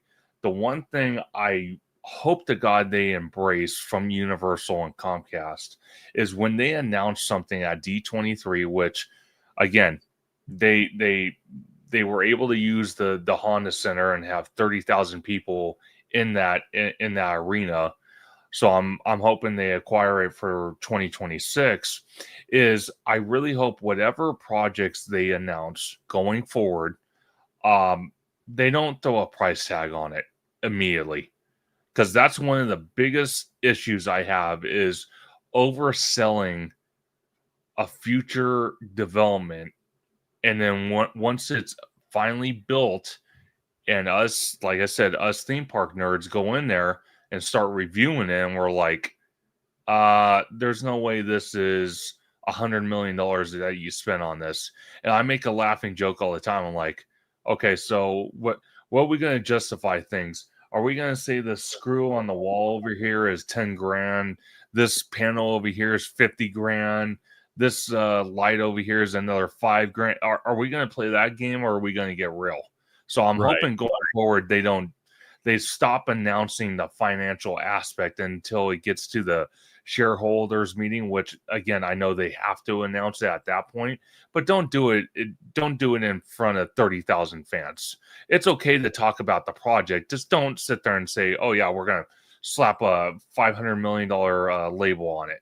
And then when I think they do that because that's also for the shareholder. They're trying to, I think a lot of times it is for investors to see, like, kind of bolster that. But yeah, Philip, I can't say this name. Philip meets K-Fam. Let's see. YouTube made it where now they're showing the ad handles and they don't have, like, the name you want to use, so they're all weird now.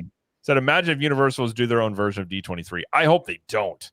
I like how Universal just kind of, like, teases you, and I think it's better for anticipation and things like that. I don't really think it's beneficial for them to get into that D23 like Apple presentation mode, where every year it's like, here's a new iPhone and 2 things change and we're gonna make a big it's like I feel like Disney gets forced many times into having to have these announcements because the fan base wants that. And I don't know, I think if anything it'd be good for Disney to get away from that. Now I don't think that they will, because those things are just too big for them. But they make too much money. They do make too much money, and they like that, like, anticipation, the attention, like they like all that stuff. It's just they can't do the blue sky stuff as much because the fans got really mad at him when they did that. Oh yeah, well, 100%. I couldn't agree with you more. But one of the things that I laugh at is the future CEO, and again, not confirmed, but the future CEO of Disney, Josh D'Amaro. That guy is like almost like he loves the camera. He loves being in front of cameras and attention grabbing. So there is no way I could see D23 going away. Now, on Universal's aspect, I don't see them doing anything like the D23. I know from people I talked to that worked at Universal Hollywood, at one point they were doing something like a D23. They were doing it at one point or another. They stopped because of COVID and some other stuff, but eventually they just didn't bring it back. But I wouldn't mind Universal doing it compared to Disney. Here's the reason why. Because, again, it all ties back to the construction progress of projects coming to the theme parks. I kind of feel that a D23 type expo every 2 years, maybe every 3 years, would be more beneficial to Universal's benefit than it would be Disney. Because think about it. You have D23 every 2 years, right? Then you have Destination D23, which is in Orlando, every year or every other year. So think about it for a second. They, 2024, we had the last D23. Okay. OG and George from Hollow Gelato were there. They announced projects. I can't imagine the next D23 they're going to announce something they haven't already announced. So they're bringing up news that they've already talked about before, and people paid money to listen to that and sit down in an arena, pay overpriced tickets to sit there and listen to something that they've already heard 2 years ago. So in Universal's benefit, though, the way they build and rapid construction, I can see the D23 aspect of a convention or expo, whatever you want to call it, being more beneficial for them than it would be Disney at this point. Yeah, and Universal could tap into the money side of that too. I think it would be an interesting thing if they did it and how they would do it. Sure. Yeah. They probably don't. Yeah. I mean, they may eventually do it just because it may be too irresistible that they can throw that together and people pay money to go check it out and stuff like that. But yeah, sure. It's definitely an interesting conversation. And OG says, also, let's get those streams in before the 31st Atlas, or before Atlas lands. LOL yellow. That thing is a comet. The OG and I were talking about this earlier. Like, I'm pretty sure that thing's a comet. I don't think it's a UFO. Yeah. In terms of, I don't think it's a ship. I don't think it's a mothership coming. If you look at, I actually like watch a lot of those like UFO like channels and stuff. Sure. And the ones that were being like pretty just looking at, they're just like, I'm pretty sure it's just and the reason it looks weird is because we just now have the ability to see that far out into space. So we haven't seen this many objects come through. And so there's just a lot of like speculation about it. I don't think it's a ship, but I guess we'll find out. Yeah, if it is, that'll be, hey, we'll go live when it does its thing and be terrified together, I suppose. Speaking of being terrified and for Halloween, you guys already creeped out about AI robots? A little bit. I saw this pop up. Is this showing on Is it not showing? I did this last time too. Uh-oh. Let me stop this and restart it here. Let me try another one here. Is it showing now? There we go. Okay. Let's see. Oh, Remedy wants to challenge you real quick on pricing. So they're going to challenge Conductor on pricing. Universal will require a bank load as much as Disney. No joke. 3-day park hopper ticket first week of September 2026 at Disney World is $20 cheaper than 3-day at Uni Orlando. Well, Okay, as you said too, like it's not like if it is cheaper, it's not by much. I mean, they're both up there in pricing. They're both up there, and if it's going to be that close, Remedy, I'm going to tell you something. $20, I'm still going to go with Universal. The reason why, it's the fact that they're investing in their parks a lot faster, and the guest experience, I kind of feel, at least out here on the West Coast. I don't know about the Florida parks, but at least here on the West Coast, I could tell you right now, I kind of feel more catered, more pampered at Universal than I do Disney, just to be honest with you.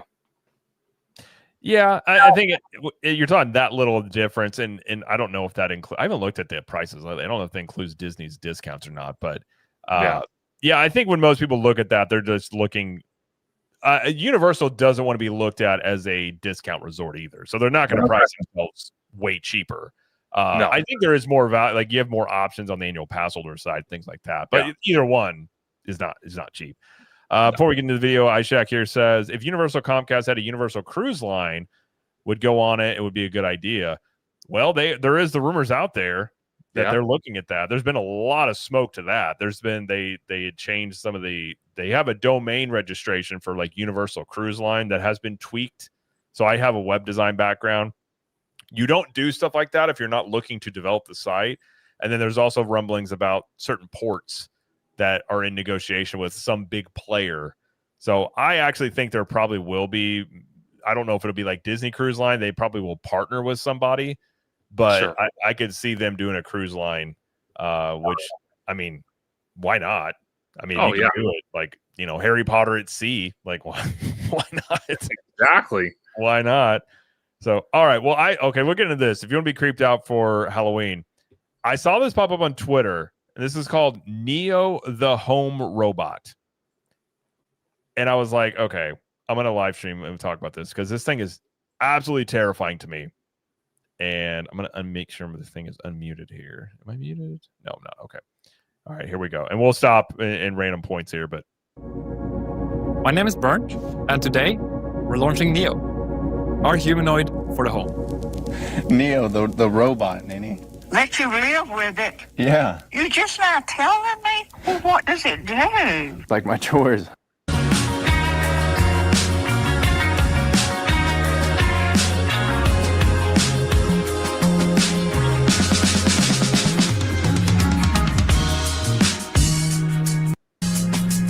That thing is going to kill you. Yeah, it's possible. I'm not going to lie. That one you might be able to stop. The Tesla one kind of looks like an iRobot. See, they made this one all like soft and squishy. Yeah, that's what I mean. So, to me, I could see us going in this direction. My whole thing is it more of a convenience or is it more of a headache and stress to have one of these in your house? Because nowadays we all hear it on the news constantly 24/7, it seems like, about AI and how jobs are getting lost. Even Hollywood out here in California, they're starting to use a lot of AI technology with the films and whatnot. And then even there was this whole controversy not too long ago about this AI girl that was made out of AI. And, it's stuff like that. So something like this doesn't surprise me. And what really got my mind spinning was years ago when that film came out, iRobot with Will. Yep. I'm like, okay, this is the beginning of what we can see in the future. And here's the evidence right here. You got this company with this robot. You got Tesla with their robot. Another company's making a robot like this. So we're just moving into that future. But I agree with Jared. It is a little scary to know that a machine is living with you that could possibly kill you in the middle of the night. Yeah, it gets worse here too. It gets worse. Dances.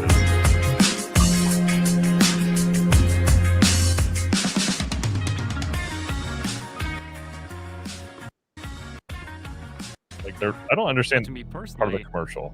This started when I was like 10 years old. I grew up reading these beautiful books and watching these beautiful sci-fi movies where the future was like Terminator. You watch Terminator and you're like, I want one in my home. All about how we as humans, we really focus on the things that matter to us. You know, Rosie the robot would be ensuring family had time, or Data would help humanity explore the galaxy. And I really hope that when you get your Neo now, we can help give you back some of that time so you can really spend it on what you feel is very meaningful to you. Ain't no sunshine when shore is good. Stay away. From the ground up for safety. Suit, a head, and shoes that you can customize to fit your style. As for using your Neo, we made the experience simple. Out of the box, the core of your experience is fully autonomous. The chores feature lets you schedule a time for your Neo to do all of your chores so you can come back to a cleaner home every day. With the AI companion feature, you can talk to your Neo to get assistance with anything from a hard question to a household. Dude, they gave it eyes. I know, that's kind of a little creepy. Like, oh, gosh. It's creepy. By the way, when that ring turns red, run. Yeah, exactly. Yeah. Yeah. 100%. You will not see me dash out of the house fast enough if that happens. By the way, you know where this is going to be used is like nursing homes. Well, but actually, I should categorize that. So I know somebody that's in the nursing home space, and like with the boomers, there's going to be such an influx of them, and then you don't have the further generations coming in after it. Yeah. I think what you will see is it makes more sense in the future. Like this thing is like 20 grand, which actually isn't that much for a robot. No. You will see people have a robot that helps them take care of their elderly parents. Yeah, I can see that. I can 100% see that. And with this robot, you can actually go on a website. Jared sent it to me earlier today. You can actually go on this website where you can purchase this lovely AI robot for your home. And you can already put a deposit down for $200. Okay. You put a deposit down because they're going to release them next year. And then it's like 500 and something a month. And you can own your own robot. That's how close we are to seeing that become a reality. Because Tesla really hasn't, as far as I know, they haven't really said anything yet about, besides prices, when those things are going to be available. But this is the first company that I know of with this type of a robot that clearly says, yep, next year we're releasing them. Here's the prices. You can already pre-order it. This is how easy it is, blah, blah, blah, blah, blah. But I agree with Jared. You see that circled ring? If it turns red, I'm dashing out of the house faster than you could say my name. Yeah, I'll tell you that right now. Yep. I'm not sticking around. I'll fight it. I'll go down fighting that thing is what I'll do. Task. With Neo's autonomy, you can get access to all of its latest AI features to get help with tasks on demand. And the Neo app lets you interact with your Neo from anywhere. But all you have to do to get started is turn on your Neo and introduce yourself. Oh, no. Oh, Lord. Hey, I'm Neo. I'm here to help around the house. What's your name? And chokehold immediately. I regret this purchase. Yeah, exactly. 100%. Nice to meet you, Harry. When you have a question or want something done, just let me know. Why is she looking at it like that? That's weird. Okay, and here's another thing too. I don't want an android robot in my house, but I don't want what people are going to try to do to these things, right? Oh, 100%. I already know. I already know, and it's not good. I will not repeat it on your live stream. It's totally inappropriate. But I know where it's going. It's gonna get weird because you already have Grok out there that has a companion mode. Did you see that, by the way? I did. I've been playing with it. AI. Dude, the future is gonna get so weird. Brian says, Jared, please buy me one. If I'm buying one, I'm buying it for myself and then wasting my 20 grand so I can defeat it. They're like, what happened to it? I'd be like, I didn't trust it. I voided the warranty. That's what I did. Just like it says that the android is going to clean the house, then what's the wife doing? Oh God. Oh God. The next thing's gonna be like, get out of here. Get out. Jeez Louises. Oh my gosh.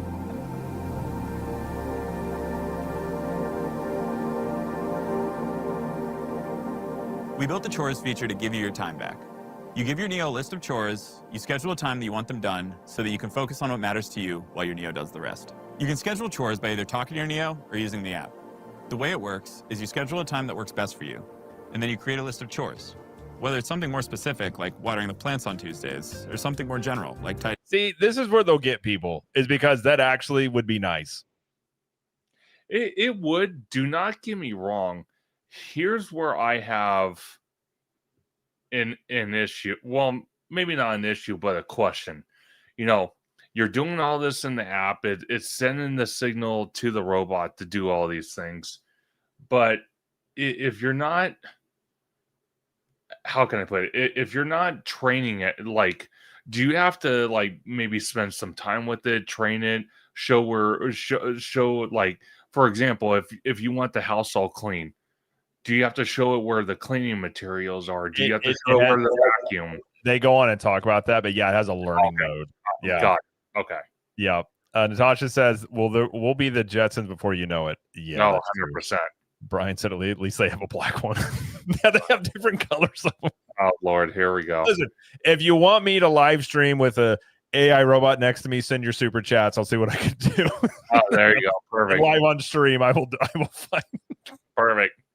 I just in my mind, like you say something, the robot mouths off to you, and you just start choking it immediately, and then it plots your demise while you're looking away. In the house, your Neo will get it done at the scheduled time. If there are any chores that your Neo hasn't learned how to do, By the way, who has houses like this? This is like some Swedish village these people live in. autonomously, Oh, I know. you can use expert mode to have an expert from 1X supervise the session and provide corrective intervention to help Neo complete any task. So you can watch through their eyes. Do what? You can watch through their eyes on your phone. Yeah, you know what else can do that? The NSA. Pretty much. Yeah. What happens if you're having a good time in the bedroom and this thing walks in on you? Dude, you imagine yeah, exactly. Slimer says, more time for you to do things you love. Someone tell Gen Z scrolling is not a pastime. Yeah, like, what are you doing? Like, that's the thing, too. Like, people are so busy, they can't, like, clean up after themselves. Pretty much. Tasha says, it could do YouTube editing for us. It could. Yeah. It just ends up recording itself and being like, I'm now Jared. And like, oh, no. Oh, yeah. No.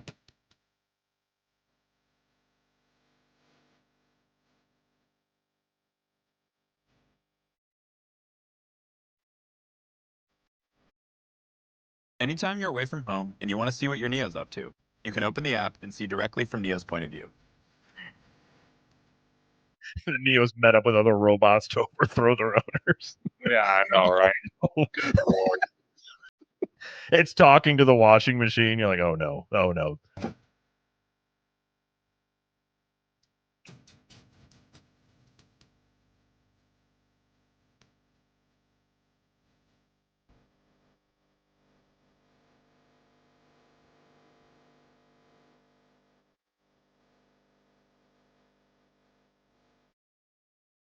Interesting.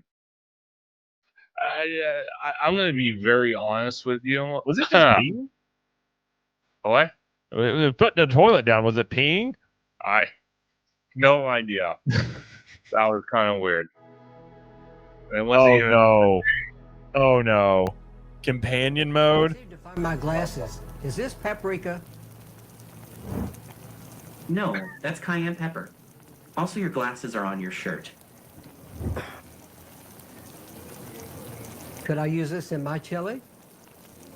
They're both made from chili peppers, and you could put cayenne in your chili, but it is much spicier. So is a speech-enabled AI. Here's where I have a problem with that. Okay, companion mode. You tell the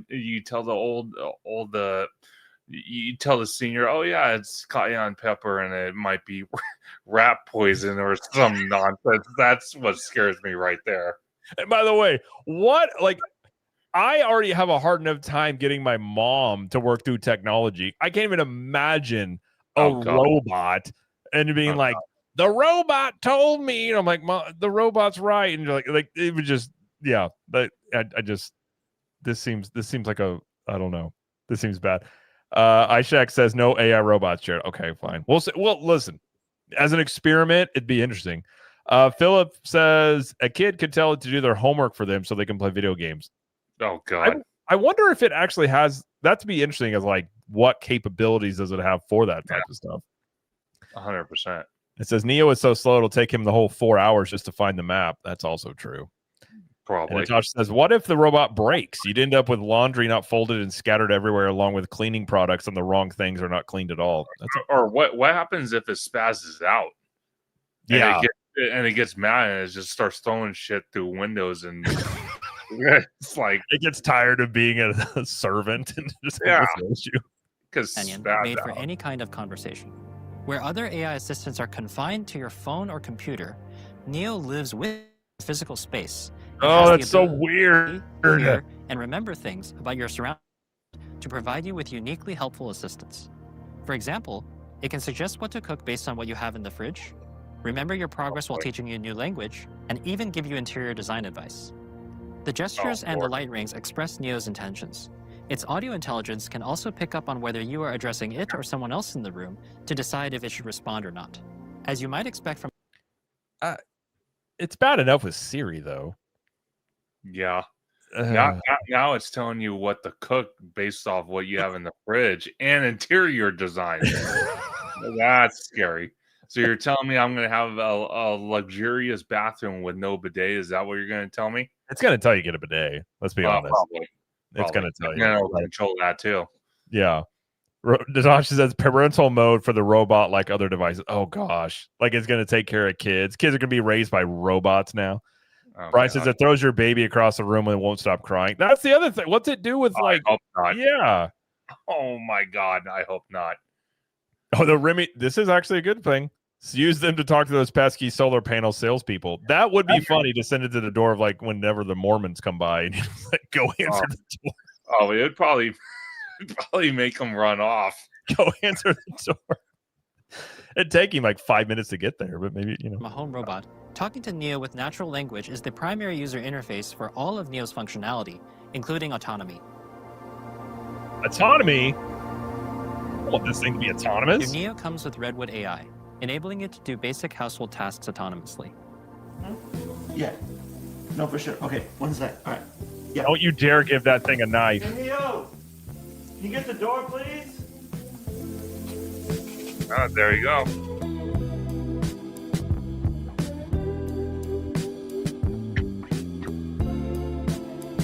Wait for guests. Neo's autonomy works by taking requests like, Hey, Neo, can you take this cup to the sink for me? and breaking it down into simple steps. Such as, It's going to be just some giant fat dude on a couch. Like, take my glass. Give me another beer. Exactly. That is how you sell these things, by the way, is you sell them as like a beer caddy. You'd sell a million of these. Neo, deal with the Mormons. Jeez Louise. Natasha says, like kids won't want to use. Kids want to use it, and you put restrictions on it, so kids are limited. Oh, I would assume so. Oh, 100%. I mean, let's be honest. I'm not letting that thing around my kids. Like, yes, that thing could stay busy day and night with the messes that our kids leave. But I just imagine waking up in the middle of the night and just seeing that red light. And I'm just like, what are you doing? He's like, I have decided to clean the house thoroughly. And you're like, oh, what does that mean, Neo?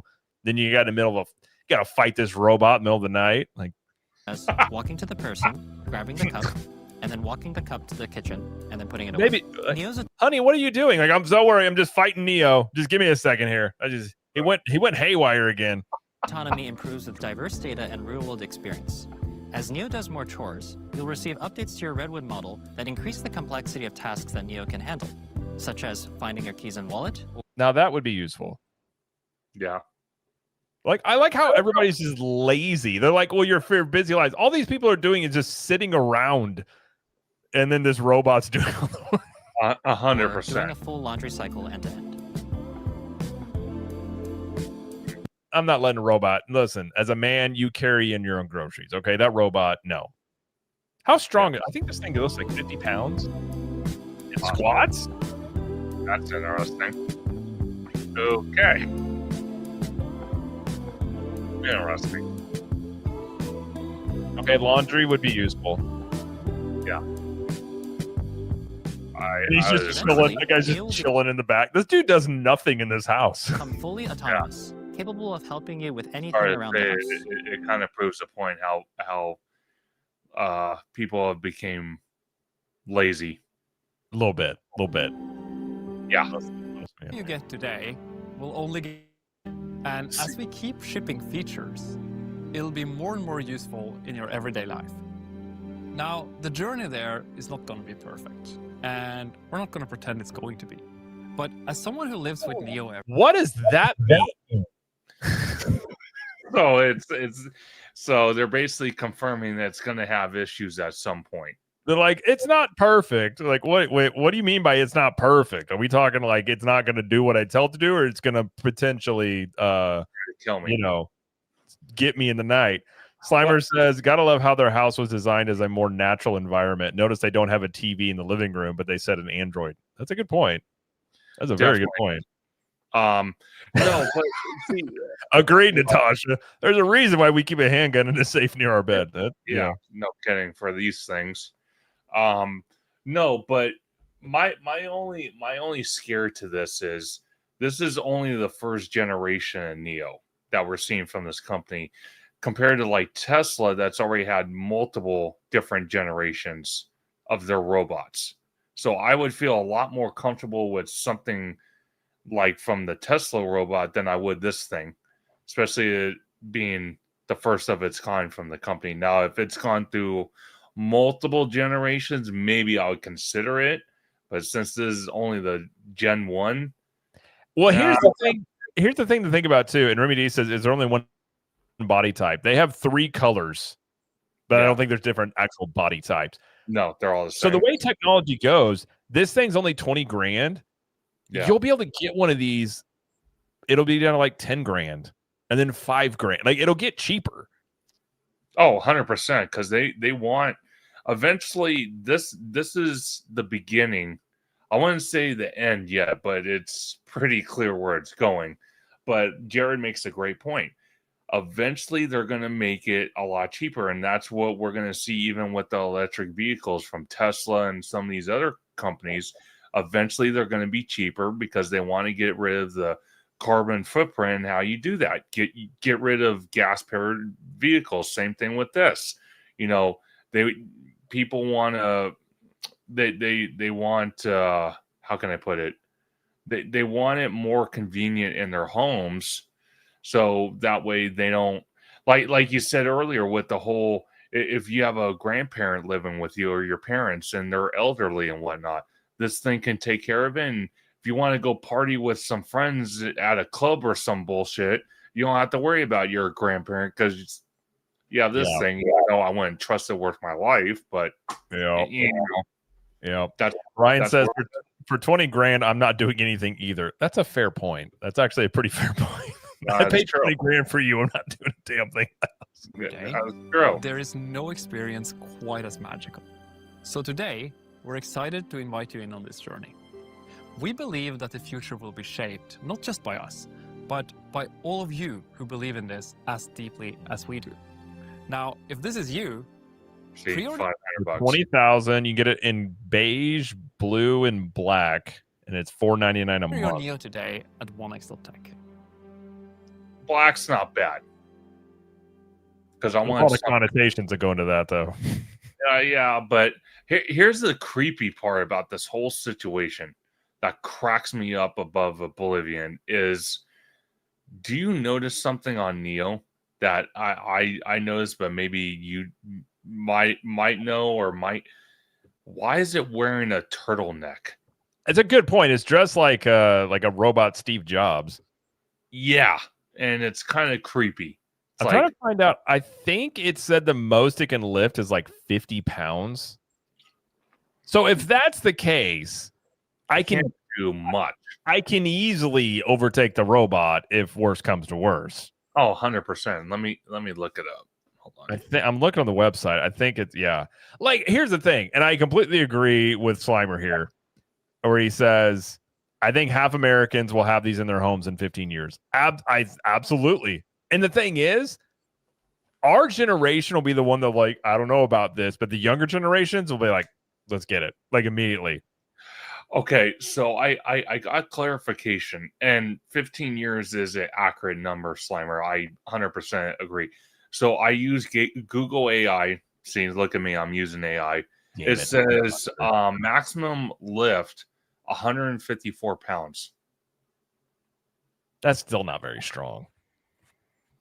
So it can lift 154 pounds, but carry it can only carry 55 pounds, which is weird. Yeah. Okay. Natasha says, an army of robots that take over the world. Next thing we know, that is some of our president is now a robot, and we know no one would know it. Or people just decide to let the robot become president. The most charismatic robot out there. Jeez. Remedy says it will take off when Apple decides to make one. Yeah. That's the thing. This is terrifying, but at the same time, I'm like, I kind of want one. Like, I want to see what it can do, and then I want to get, like, I probably just want to get rid of it. But I saw that thing, and like they made it look so lifelike. I was like, and then you watch it do stuff, and you're like, I don't like doing laundry. No, I don't want to put up dishes. Like, let the robot do it. Yeah, I don't know, because I think the Tesla one is around the same price. Probably. I probably want a Tesla one because they've already gone through multiple generations of it. So they've kind of perfected it a little bit better. But who knows? I kind of like the fact that with Tesla, if you have a Tesla vehicle and then you have the robot, obviously, you can kind of control everything from your phone. So kind of like what this Neo thing was doing with the phone, you can control both the robot and your car in one simple app. So I do like that. And again, watching videos of the Tesla's newest version of their robot, it seems like it could do a lot more. Like you see it mowing the lawn. You saw it at somewhere off-site. It was fighting.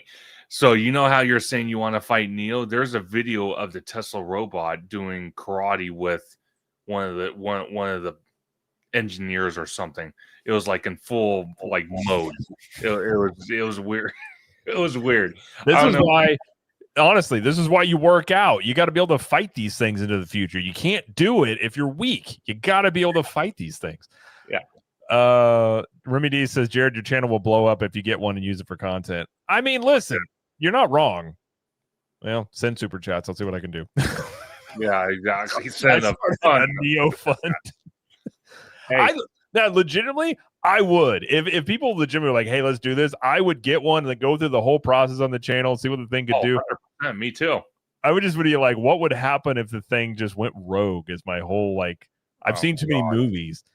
Natasha says, my 11-year-old is bigger than what that robot could lift. People would make sure they were somehow bigger and stronger than what the robot could handle, at least, whether it's fat or muscle. That's the thing. It would be motivation of like, well, I don't want to work out today. And you're like, that robot there. Yeah, I should probably go work out. Yeah. But apparently, I was curious about this. It can go upstairs. Yeah. And I live in a condo, so I'm upstairs. So that's a bonus. And granted, we have yet another dude just chilling in a chair. Yeah, doing nothing. And it goes down. Okay, it goes down the stairs. Okay. It runs. Wait a minute. Did it say run? Run. No, what? Whoa. Okay, that's kind of creepy. That was a weird run. Yeah, that was a weird run. Imagine that thing chasing you like that. No, I'm good. Wow. Does it also get mad with you when you hit stuff when you're working on your car? Oh, that. Damn it, Neo! I said the 10 millimeter. Yeah. What is shuffling? I want to see that. What is that? Okay, that's interesting. It does it pretty well. It actually does do it pretty well. That pivot. The thing is, and think about like animatronics. Why is it with another one? That's the thing I don't like. I don't like. Do you know people are going to have like a multitude of these in their homes? Is what's going to end up happening. Yeah, it's kind of, and my whole thing is too, the material that they're using, to cover all the, wires and components and whatnot. I'd be afraid of, like you kind of showed with them at a park, the material gets dirty. How you clean that? Because I would assume doing it himself. I assume you would just. It would probably come off like a shirt or something, to be my guess, and you would just wash it. It's a good question, though. Yeah. Slimer says, tying it back into theme parks, imagine a new Epcot festival named Innovations, which would feature new home automation and other cutting-edge consumer tech. Here's the thing. Cool. AI is already going to take out jobs.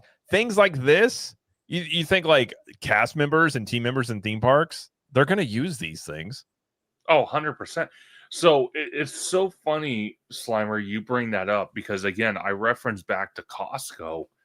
Is they've actually showed us, the employees, forklift drivers, videos of some warehouses. I don't know in the US yet, but like in the Asia countries like China, Japan, Tokyo, or China, Japan, Beijing, all that they actually have robots. Even at Amazon, they have Amazon just announced they're doing a bunch of layoffs and getting robots and AI.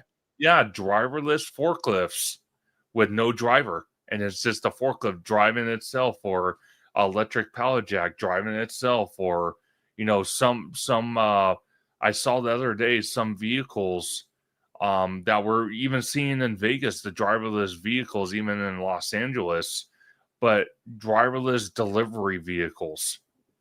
Yeah, I've seen that. So, well, and how though? Brian had a clarification. He said that's why you get the black one, but he said because if it gets dirty. That's actually a valid point. You don't have to clean it as much. What they will do for like driverless cars is you're going to have people that will resist it, but they will make it where you can still drive your own car, but your car insurance is going to be like $300 a month. But they're like, or if you get the one that drives itself, your car insurance is like $20 a month. Yeah, exactly. And they'll do the same thing with these things. They'll be like, well, they'll probably make your home insurance cheaper if you have one of these, because it would check for, it'll check if you're for smoke. It'd be a smoke detector, like all sorts of things. They will literally incentivize it to where 100%. Having these in your home will be cheaper for like all sorts of different things. That's probably how they would go about doing that. 100%. And what kind of scares me on the privacy aspect of these things, and not just Neo, but just Tesla and the other companies that are developing robots like this, is the privacy problem that I see. Oh yeah, what if it hears you say something and it's like, yeah, you lose power. I'm turning off for the day because you said something bad or something. Well, that or it gets reported to the authorities, or someone snitches you. Or someone's watching you through, like you said, with the NSA or CIA or whatever, looking through the robot, looking at you, and you don't even know it. Yeah. And you might be, Now here's where it gets interesting. If you're allowed to train it without any and here's the thing: if you get one of these, you're gonna have a whole group that's like gonna jailbreak them. Oh, 100%. So that's the thing, is like, are you able to train the AI? So like then you have this like these, you're gonna have like criminal robots, and then you're gonna have like cop robots. Like you're gonna have this. It's just gonna be the same system. It's just gonna be robots doing all the stuff that humans used to do. Yeah, exactly. That's what I mean. Go rob the bank, Neo. I need money. It's like, okay. Well, see, it's so funny you mentioned something like that about breaking laws, because part of that movie I, Robot, is that their whole incentivized for the robots they build, they're bound by 3 laws that they cannot break the law no matter what. That's how they're programmed. But yet Sonny, the one robot out of the hundreds of thousands that they made, can decide to break the law or not break the law. So it's like, this is the beginning generation of robots where obviously they're going to be bound by laws, but are they eventually going to make a robot with AI like this where it could decide to not follow the law or follow the law. Is that where we're heading? Possibly. Yeah. This is why I'm gonna have a compound in the middle of nowhere, and I just by myself. Make sure it has a bidet in it. That's a given. Bidet, Starlink. Yeah. If I have a robot, they're gonna be like in a cage. They're gonna be like cattle, and they just come in the house to do a little cleaning. They get, because that's the thing. I would not sleep well with this thing in my house. Okay, well, see that's the other thing I would say too. I would personally make sure, absolutely make sure, have reminders on my phone to unplug this thing or take the battery out so it can't turn on in the middle of the night. That's how I would do it. Yeah. See, my wife is like, she is so anti-AI and anything. If I even remotely was like, hey, I want to get an AI robot, she'd like, no. She'd probably tell you, oh, you want to get an AI robot? You want a divorce too? Well, and that's the thing. There's like all sorts of stories. Like, people are going to do things to these, and they're going to do an upgrade where it's like a love companion mode. And then you're going to have people marrying these robots. And then they're going to be like, well, we made it lifelike. And then you're going to have a whole bunch of weird android looking things walking around being like, have you met my wife? And it's like a robot. And you're like, oh no. Yeah, pretty much. John Horvitz says, I'm worried they will require monthly subscription payments just like they implement in some cars already. Oh, probably. Like probably some sort of like plan to make sure if it breaks down, they come fix it and stuff like that. Oh, 100%. And then it cracks me up too. I'm wondering, you know what? I don't know if you've ever built a droid at Droid Depot. Jerry, I have, yeah. Okay, so obviously you can see them up here behind me. I've done it at Disneyland, but one of the things they tell that you can buy is these chips. It's a personality chip for these droids, so they kind of say different things, make different noises per whatever the chip is. I wonder if if there's different chips you can buy for this thing, installed into the robot. It downloads what it needs from the chip, and then it's permanently programmed into the robot, and then you just buy another chip. So kind of like what John was saying with the whole subscription thing. They could do that, or they could do the chip thing. Like, it basically comes with the basic standard of, basic chores. But if you wanted to do more over time, you have to buy chips for it, or you have to buy downloads for it to do more. Yeah. So it's not going to give you the whole cake at once. Although Tesla does it where they kind of have those automatic upgrades on Teslas, don't they? I think so. Yeah. I think so. But it's just, for me, this is the first time seeing one with actual eyes. So which that means they're trying to humanize it to you. They are. And wait a minute. Okay. So they have ownership. It says $20,000. And then they have subscription, which is $500 a month. So does that mean you eventually own it, or you're just renting it for $500 a month? No, I think it's kind of like financing a car, and then you either get your bank or your credit union to hold on to the title until you pay the loan off.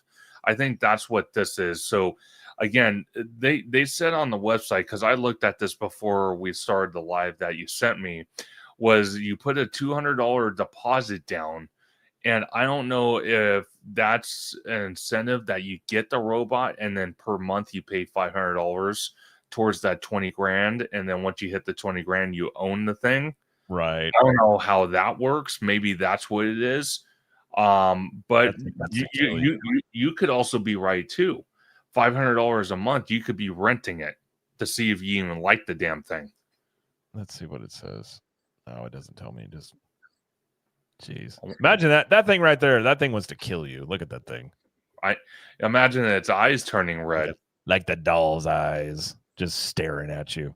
That would creep me out in the middle of the night if I woke up. People are saying yeah, I know. People are saying they think it's renting. It might be rental. I mean, but the thing is, if you're paying $500 a month, I mean, eventually it's going to make more sense just to buy one. Well, think about it. Okay, so let me go on my calculator here on my phone since I have it right in front of me. So if you do 500 times 12, so 1 year, you'd pay about $6,000. Okay, think about this. So 3 years and maybe a quarter, you can own this thing outright. So I don't know. It could go both ways. Because they say, standard monthly subscription, okay, you only get the starter productivity package and standard delivery. If you own it, it says ownership with 3-year warranty, premium support, and priority delivery. Doesn't say anything about the productivity package. Interesting. That's probably already included. Meet my dude. Gosh. Wow. I don't know, dude. I don't know. I'm just imagining a horror scenario where, like when you meet somebody and you're like, oh, that guy seemed really cool. Like we might be friends. And then he's like, hey, I'll have you over and meet the wife. And you're like, hey, great. And you get your wife, go over there. And then it's one of these. And I would run as fast as I could. I'd be like, someone has married a robot.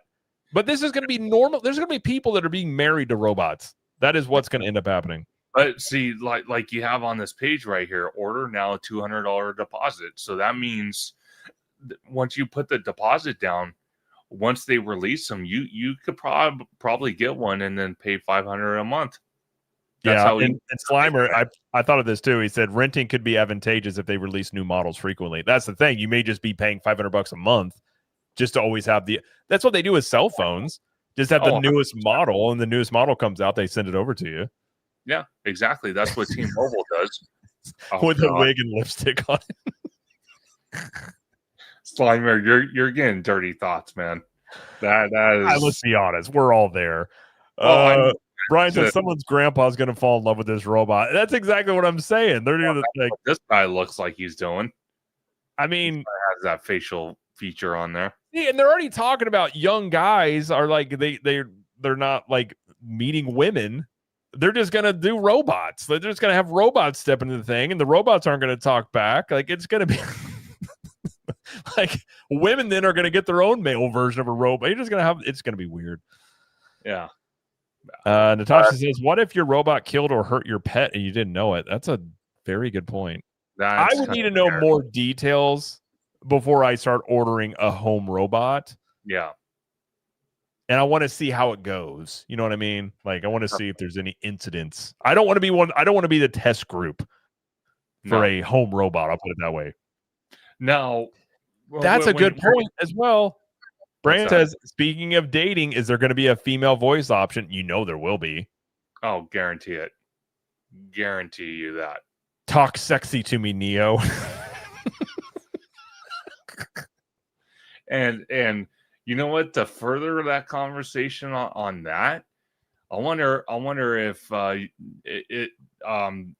company Neo is gonna sell accessories that you can dress the robot with. Oh, you know they will. Here's the thing: my brain works. I walk into my home and my wife's cooking, and that robot's nearby, and he's like, "Oh," and he puts his hands on her like in a loving way. I'm choking the robot out. Like the robot's done. I will have that thing on the floor and just be like, I'll just have it in the jiu-jitsu hold. And they'll be like, "What, Daddy? What are you doing? Neo is just helping." Like Neo's dead. Like, oh God, I can imagine that times 100. Michael Scott, that's my wife you're talking about. Oh God. Natasha said there will be accent options, I'm sure. Oh, absolutely. Oh, 100%. I know what accent OG's going for. Yeah, that's a good point. I already know that the one. OG's point's going to be he either goes to Asia or he just gets an Asian robot. Yeah, yeah. Enough said on that one. Yeah. Brian says if the Terminator shows up at your house, just leave the house. Yeah, I would say so. Well, me and Jared already confirmed if we get Neo, and we see that stupid, light ring on the side of its head turn red, we're bolting out of the house. We're not even going to think twice. Actually, I'm fighting it. You know what I mean? I'm fighting it. Oh, you're fine that I'm running. I'm gonna call the Neo hotline and be like, come get your robot. And like, what happened? He liked on red, I killed it. And they're like, oh, why are you talking like about Arnold impersonation? Be like, it felt proper. I don't know why. True.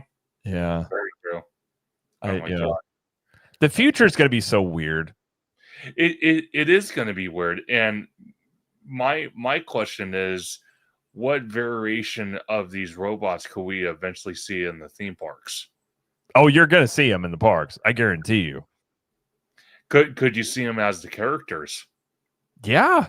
Well, look at, you already have the toothless meet and greet that's robotic, that it can sit there all the time. If you have the characters in these things, you don't have to, like, these things don't have to take breaks. They don't have to, like, they're not going to file a union. You don't have to pay them hourly. You just pay you buy them in bulk. Let's say you get them at cost for like $5,000 each. You program them immediately. They don't need vacation time. Like, this is what's going to end up happening. I could see Costco's carrying a Neo.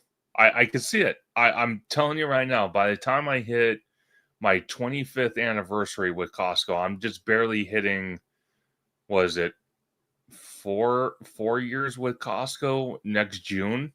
By the time I hit my 25th, I can almost guarantee you at some point from now to then, we're going to have some type of Neo robot for what you're saying about $5,000 in our warehouses that you can buy, put in your cart, put in your car, get home, immediately open it, turn it on, and start interacting with it immediately. I could see it happening. Yeah, agreed. I think you see that in like 5 years. Oh, that's true. No, that's what I mean. I don't think it'd be that long. Slimer says first customer facing employees, they will replace custodians. Oh, that's custodians for sure. Like cleaning, like back end stuff. Absolutely, they will. Oh, see, it's funny you mentioned something like that, because with the custodial aspect, if you go to like Sam's Club, I've seen it at Sam's Club and the Walmart side. I've seen it where they have the maintenance scrubbers. Yeah, that's robotic with nobody on it, and it's already programmed, and it just goes down the aisle and cleans the aisle and goes most on. people already have a robotic vacuum cleaner in their house. That's true. Like, it's not that far of a stretch. No. Brand says, oh, no. We can't replace the interaction of human character performers. They don't talk, though. I mean, I'm not saying I'm for it. I'm saying I could see it happening. So can I. Because they would probably have a handler with them, like a person. Yeah. But I could totally see it happening. I don't want it to happen, but that's just the future we're heading, regardless if we like it or not. Yeah. Remy D says, do we trust them working on attractions? No, never. But they probably will. That's kind of scary. That would be scary. John says, if you call the hotline that your robot goes nuts, on the line will be another AI. I know. Be like, what is your problem? Like, oh, the AI went nuts. Oh, that's such a bummer. I'll be sure to beep. Like, yeah, you're screwed. Wait, what? Oh, gosh. Oh, yeah. It's just, again, this is where we're headed. You know, this is the future that we're heading in. And it's, you know, if you go, perfect example, if you go to like China or you go to Japan, you can kind of see these robots in businesses in some towns, actually, in Tokyo and whatnot. You can see these things.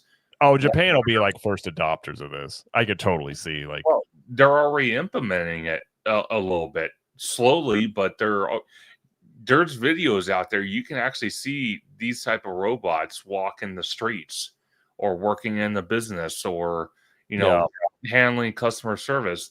It's already out there, because obviously, you know, Tokyo or Japan's already, you know, decades ahead with technology. It's just, they're coming out with so much tech. It's crazy. And we're way behind.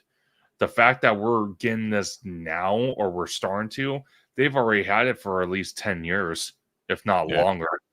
Yeah. So, well, I figured that was an interesting one to discuss, but I think we'll probably end on the robots and where do we go from here. And if you see one next to me in a year, I guess we'll have some content to talk about. We'll see if.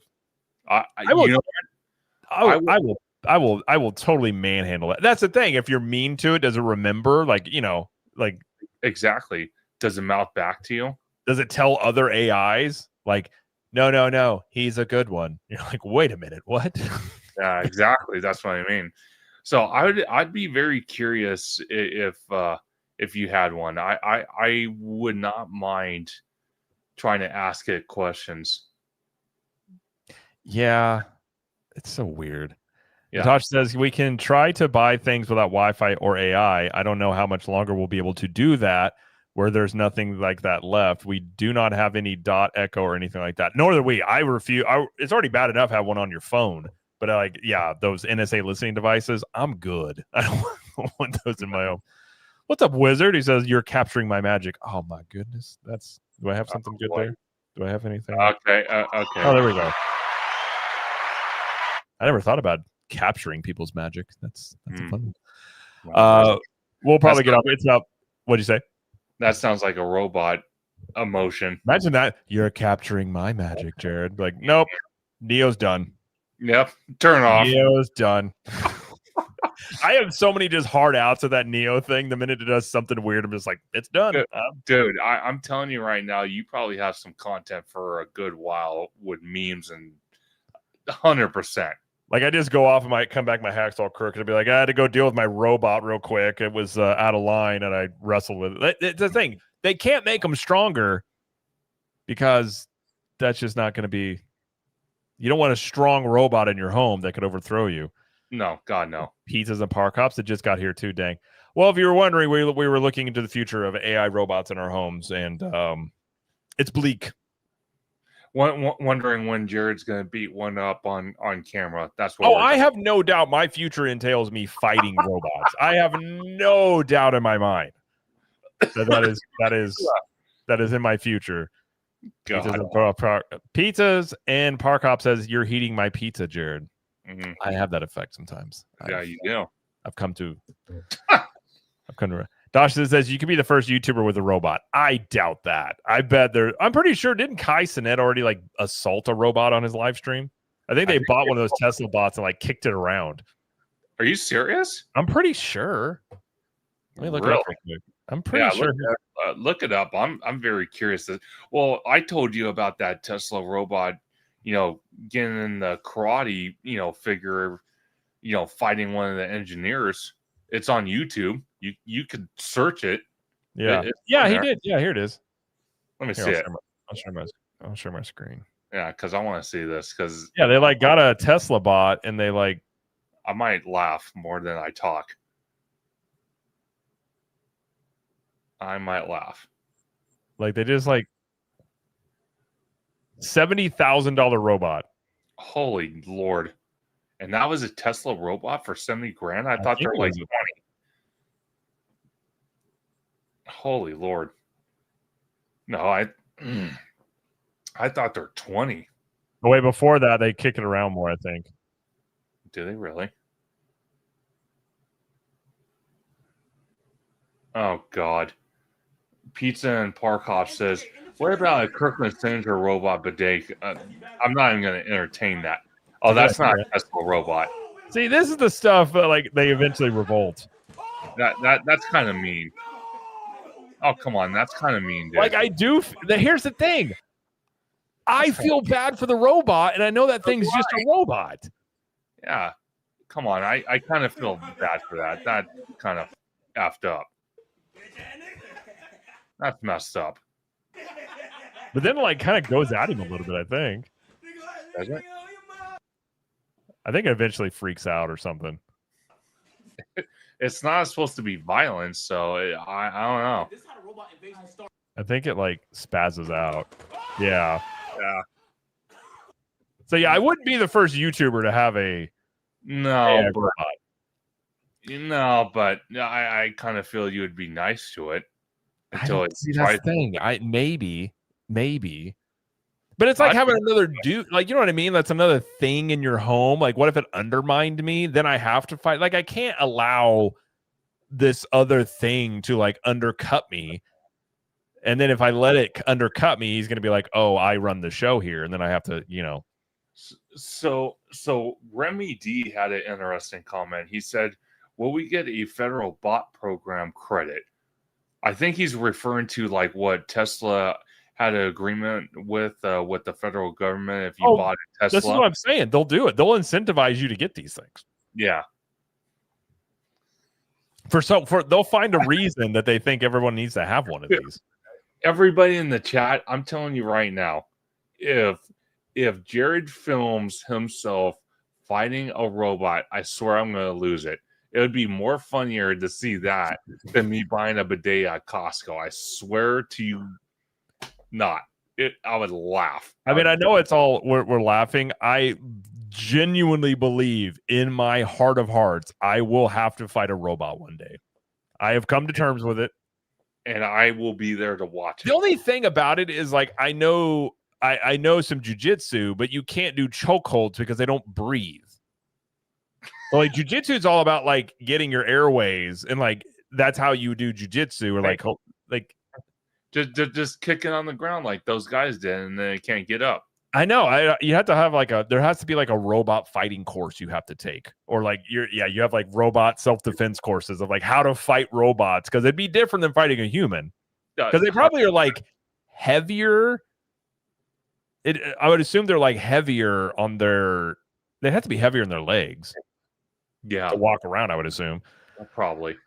Natasha says, "How much could we raise to get you a robot?" Well, they're $20,000. Hey, I'll take one.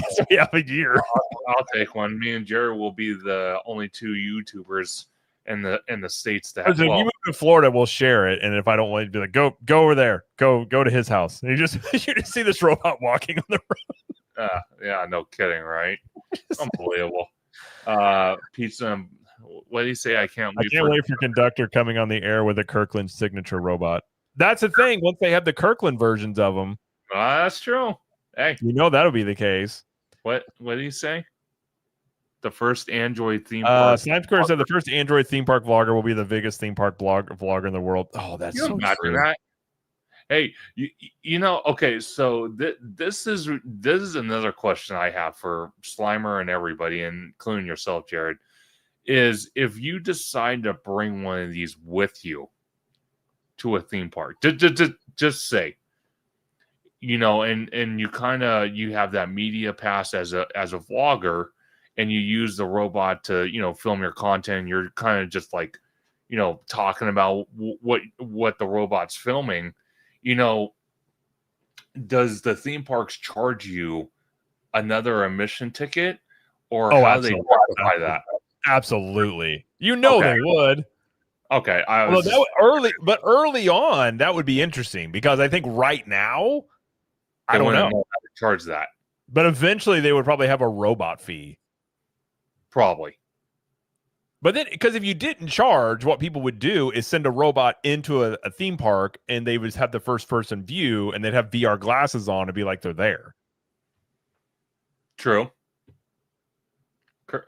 What are you saying, Jared, you're overthinking this. You don't need to fight it. Just throw water on it. I mean, you're not wrong.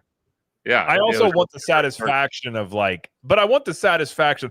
I want the other robots to know they're like, don't cross that one, because they're going to talk anyways. And so I'd rather develop a rep, but you're not wrong. I mean, worst case scenario, just throw water on it. Yeah, exactly. Jared will be writing Small World with his personal robot. There you go. Space Mountain. There you go. Natasha says they'll make you pay to bring your robots to the parks. Yep, absolutely. 100%. Limer says you could have your robot stand in line for you. That's exactly what it would be. Think about if you're a theme park, that's what you charge. That's what you do the robots for. You pay for a lightning lane, and the robot stands in line for you while you go do other stuff. That's what I mean. 100% agree. 100% agree. Oh man, wow. You imagine the advance of these robots. Okay, so let's say you're at home. Let's say you want to get some pizza, and you don't want to go get it, and you don't want to use Uber Eats. You don't want to pay a delivery driver or delivery fee or some nonsense, and you send your robot to go drive your car to go get it and then come back. I don't know how that would work. I don't know if I'd feel comfortable trusting a robot to drive my car. Well, if it's a Tesla car, they'd be talking to each other anyways. That's true. Hey, actually, you know what I do? I just make the thing. The thing is, I'd say make it walk, but it would take like a year for it to get back. Pretty much. Pretty much. You take. What if you? What if you called an Uber for your robot? Oh my god! Your Uber driver shows up and you got a robot. Welcome. I need to go get beer for my master. Well, it would be probably a robot Uber. That's the thing. It's all going to be robot to robot interaction, and humans are just going to be like Wall-E, just doing nothing. Pretty much. Slime Square says robots will be made to ADA standards for the disabled. That's true. Hey, if they you do see it right. the robots walking around with Mickey ears and some corn dogs from Casey. Well, I mean, at this point, they can't eat. They could bring them to you, maybe. Here's the thing. What if the robot's standing in line for you and you're like, hey, thanks for standing in line. It's my turn. The robot's like, no, I want to have fun. And then it just won't get out of line. And then the other robots that are like, we want to also enjoy a theme park. And then what are the people going to do? Robo-Lift sounds better. Oh my god, Robo-Lift. Oh jeez. Although I would like a RoboCop version of this because he'd be like strictly for justice. Oh, 100%. He wouldn't put up with any nonsense. Although I can't fight RoboCop. That's my main problem I would have. Yeah, he would probably. He would destroy me. RoboCop would destroy me. Let's be honest here. 100%. And then, again, this is referencing back to the iRobot movie. What if you want to leave the house and it won't let you? Yeah. Because it says it's too dangerous outside. That's true. Yeah. So now you have to fight it to leave your house. Oh, I'm fighting. Yeah, I'm fighting it. The thing. And then would you are there going to be like assault charges for fighting robots? Like that's the other thing. I'm like, are they technically like sentient beings? Like all these weird things pop up. Oh gosh. Robots and firefighting would not blend well. A lot of these robots can go in water. Yeah. There's some new ones that like actually can be submersion. I mean, your phone now I can drop this thing in water and it's fine. Pretty much. Or you just throw it in a bowl of rice for a couple hours and you're fine. Yeah. Pizza Park Hop says RoboCop versus Terminator, who wins? Mm. Oh, Terminator wins that. Oh yeah. I mean that one, yeah. I mean, RoboCop still has. RoboCop's super slow.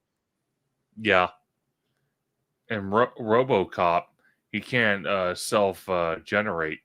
Like if he gets hurt or something, he can't heal himself. Yeah. I mean, RoboCop was like the first Terminator. Then they got it better. Pretty much. Yeah, pretty much. He's like the Neo of this. Eventually, you're gonna have self-replicating robots. Oh no, that's a thing. That'll happen.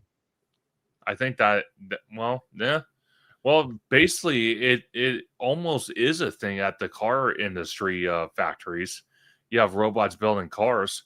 Yep. Yeah, you have people there, but they're not doing as much as they used to. They're just in case the robot arm freaks out. And then what are you going to do if people get so many robots? They have their own personal army. Like it's gonna, this is gonna get real weird. Yeah, this is going to get weird. You know what? I'm actually surprised, and I'm sure The Simpsons have already, if they haven't, created an episode on the subject yet. I'm actually surprised they haven't. Unless they haven't, I just haven't paid attention. Because it seems like every time, like The Simpsons have an episode about some type of topic, like they were just discussing about the World Series, claiming that the Blue Jays are going to win the World Series. It seems like every time they predict something, they're pretty accurate, and it's kind of scary. Yeah, they probably do have something about this. Well, I would guess. I'm all right. Now it looks like I'm going to stay up all night thinking about robot scenarios. All right. Pretty much. Yeah. Pretty much. I'll figure out a way to fight him, I guess. I don't know. All right. Well, I suppose we should end this now. It's 12:30, almost my time, and I still need to eat and go to bed. But it has been a fun live stream. I enjoyed myself. We learned a lot about robots and how they could kill you and make love to you and all sorts of good stuff. Whoa! They're making love to you now. Maybe. There's quite a difference between you doing whatever to a robot and the robot's like, I'm making love to you, conductor. And you're like, no. And then I'll just tell it to shut up, go away, and clean my bidet. There you go. In that order. Probably in that order. I don't know, Slimer. Maybe. I don't know. There's no definite order. Oh, God. Who knows? All right. Well, before we go, be sure to let everybody know where they can check you out, conductor. Thank you for being here, by the way. And where can everybody check you out? Absolutely. And I want to give a big shout out to Jared, our wonderful host for tonight's live stream, and everybody in the chat. It's been an absolute great time hanging out, talking about the theme parks, talking about these interesting killer robots. Murder bots. I shouldn't say killer robots, but interesting robots. You can find me on YouTube and Blue Sky at Theme Park Conductor. You can find me on Instagram at theme_park_conductor. You can find me on X at Theme Conductor. You can find me on TikTok at Theme Park Conductor 1. And you can find me every Sunday at 5 or 7 p.m. Pacific Standard Time for Conductor Sunday live stream, where we have amazing guests like the one and only Jared from Capture the Magic, Orange Grove 55, George the Disney Italiano from Hollow Gelato, Tommy Toon World, and so many others as we talk everything from Universal to Disney to the holiday season to what we can expect next. And I can let everybody know as well, as we get closer to March and my first time going to Orlando, we will be doing more live streams with special guests coming up. So definitely stay tuned for that. Sounds good. I'm looking for March. Will be a lot of fun for sure. It will. So yeah, it was a nice. Thank you very much for being here. Have everybody have a safe Halloween. Enjoy yourselves, and then next week I'm going to try and do more consistent, at least like weekly live streams. Sure. I don't know if Wednesday nights I might actually work out. I think Tuesdays or Wednesday nights for the most part works out for me pretty well for the because we usually record our podcast on Wednesday afternoons, and like my wife has my computer anyways, so it's like, well, I might as well live stream. So Tuesday or Wednesdays I'll try and make it more consistent. So maybe it'll be Tuesday or Wednesday evenings for the most part going forward, and sometimes it'll be just me, sometimes it'll be guests like conductor and other ones, and then we also have theme park and that was usually about every 2 weeks. So trying to do more live streams, be consistent there, and all that good stuff. So I think that'll do it. So thank you everybody for hanging out. Thank you everybody in the chat for hanging. Slime Square says, all right, everyone, catch you on the flippity flop. And we will talk to you later. Everybody have a great night. Have a good Halloween, and see you guys later. Bye. Buckle up, time travelers. Blast through the past, rocket to the future, and hang on tight as you chase the clock in the ultimate adventure. It's fast, it's furious, and it's only at Universal Studios Orlando. Back to the future. Something's wrong with those kids. They're watching us. In the happiest place on earth, nobody's smiling. Why won't they leave? This fall, The kids run the park. not anymore. This ride was open last week. Why are they tearing everything down? It doesn't make sense. They think closing the rides will stop it. They're wrong. Stop the video! Did you see that? Good evening. A new mouse-shaped popcorn bucket sent a local theme park into turmoil tonight when fervent collectors turned the release into a near riot. Security was called in as tempers boiled. Hopefully everyone is ready for a great live stream that's almost as great as my paintings. We'll just make a few more happy little clouds together. Hello, neighbor. Welcome to the live stream. I'm so glad you're here with us tonight. You know, it makes me happy to think that each one of you is my neighbor wherever you may be. Let's have a wonderful show together.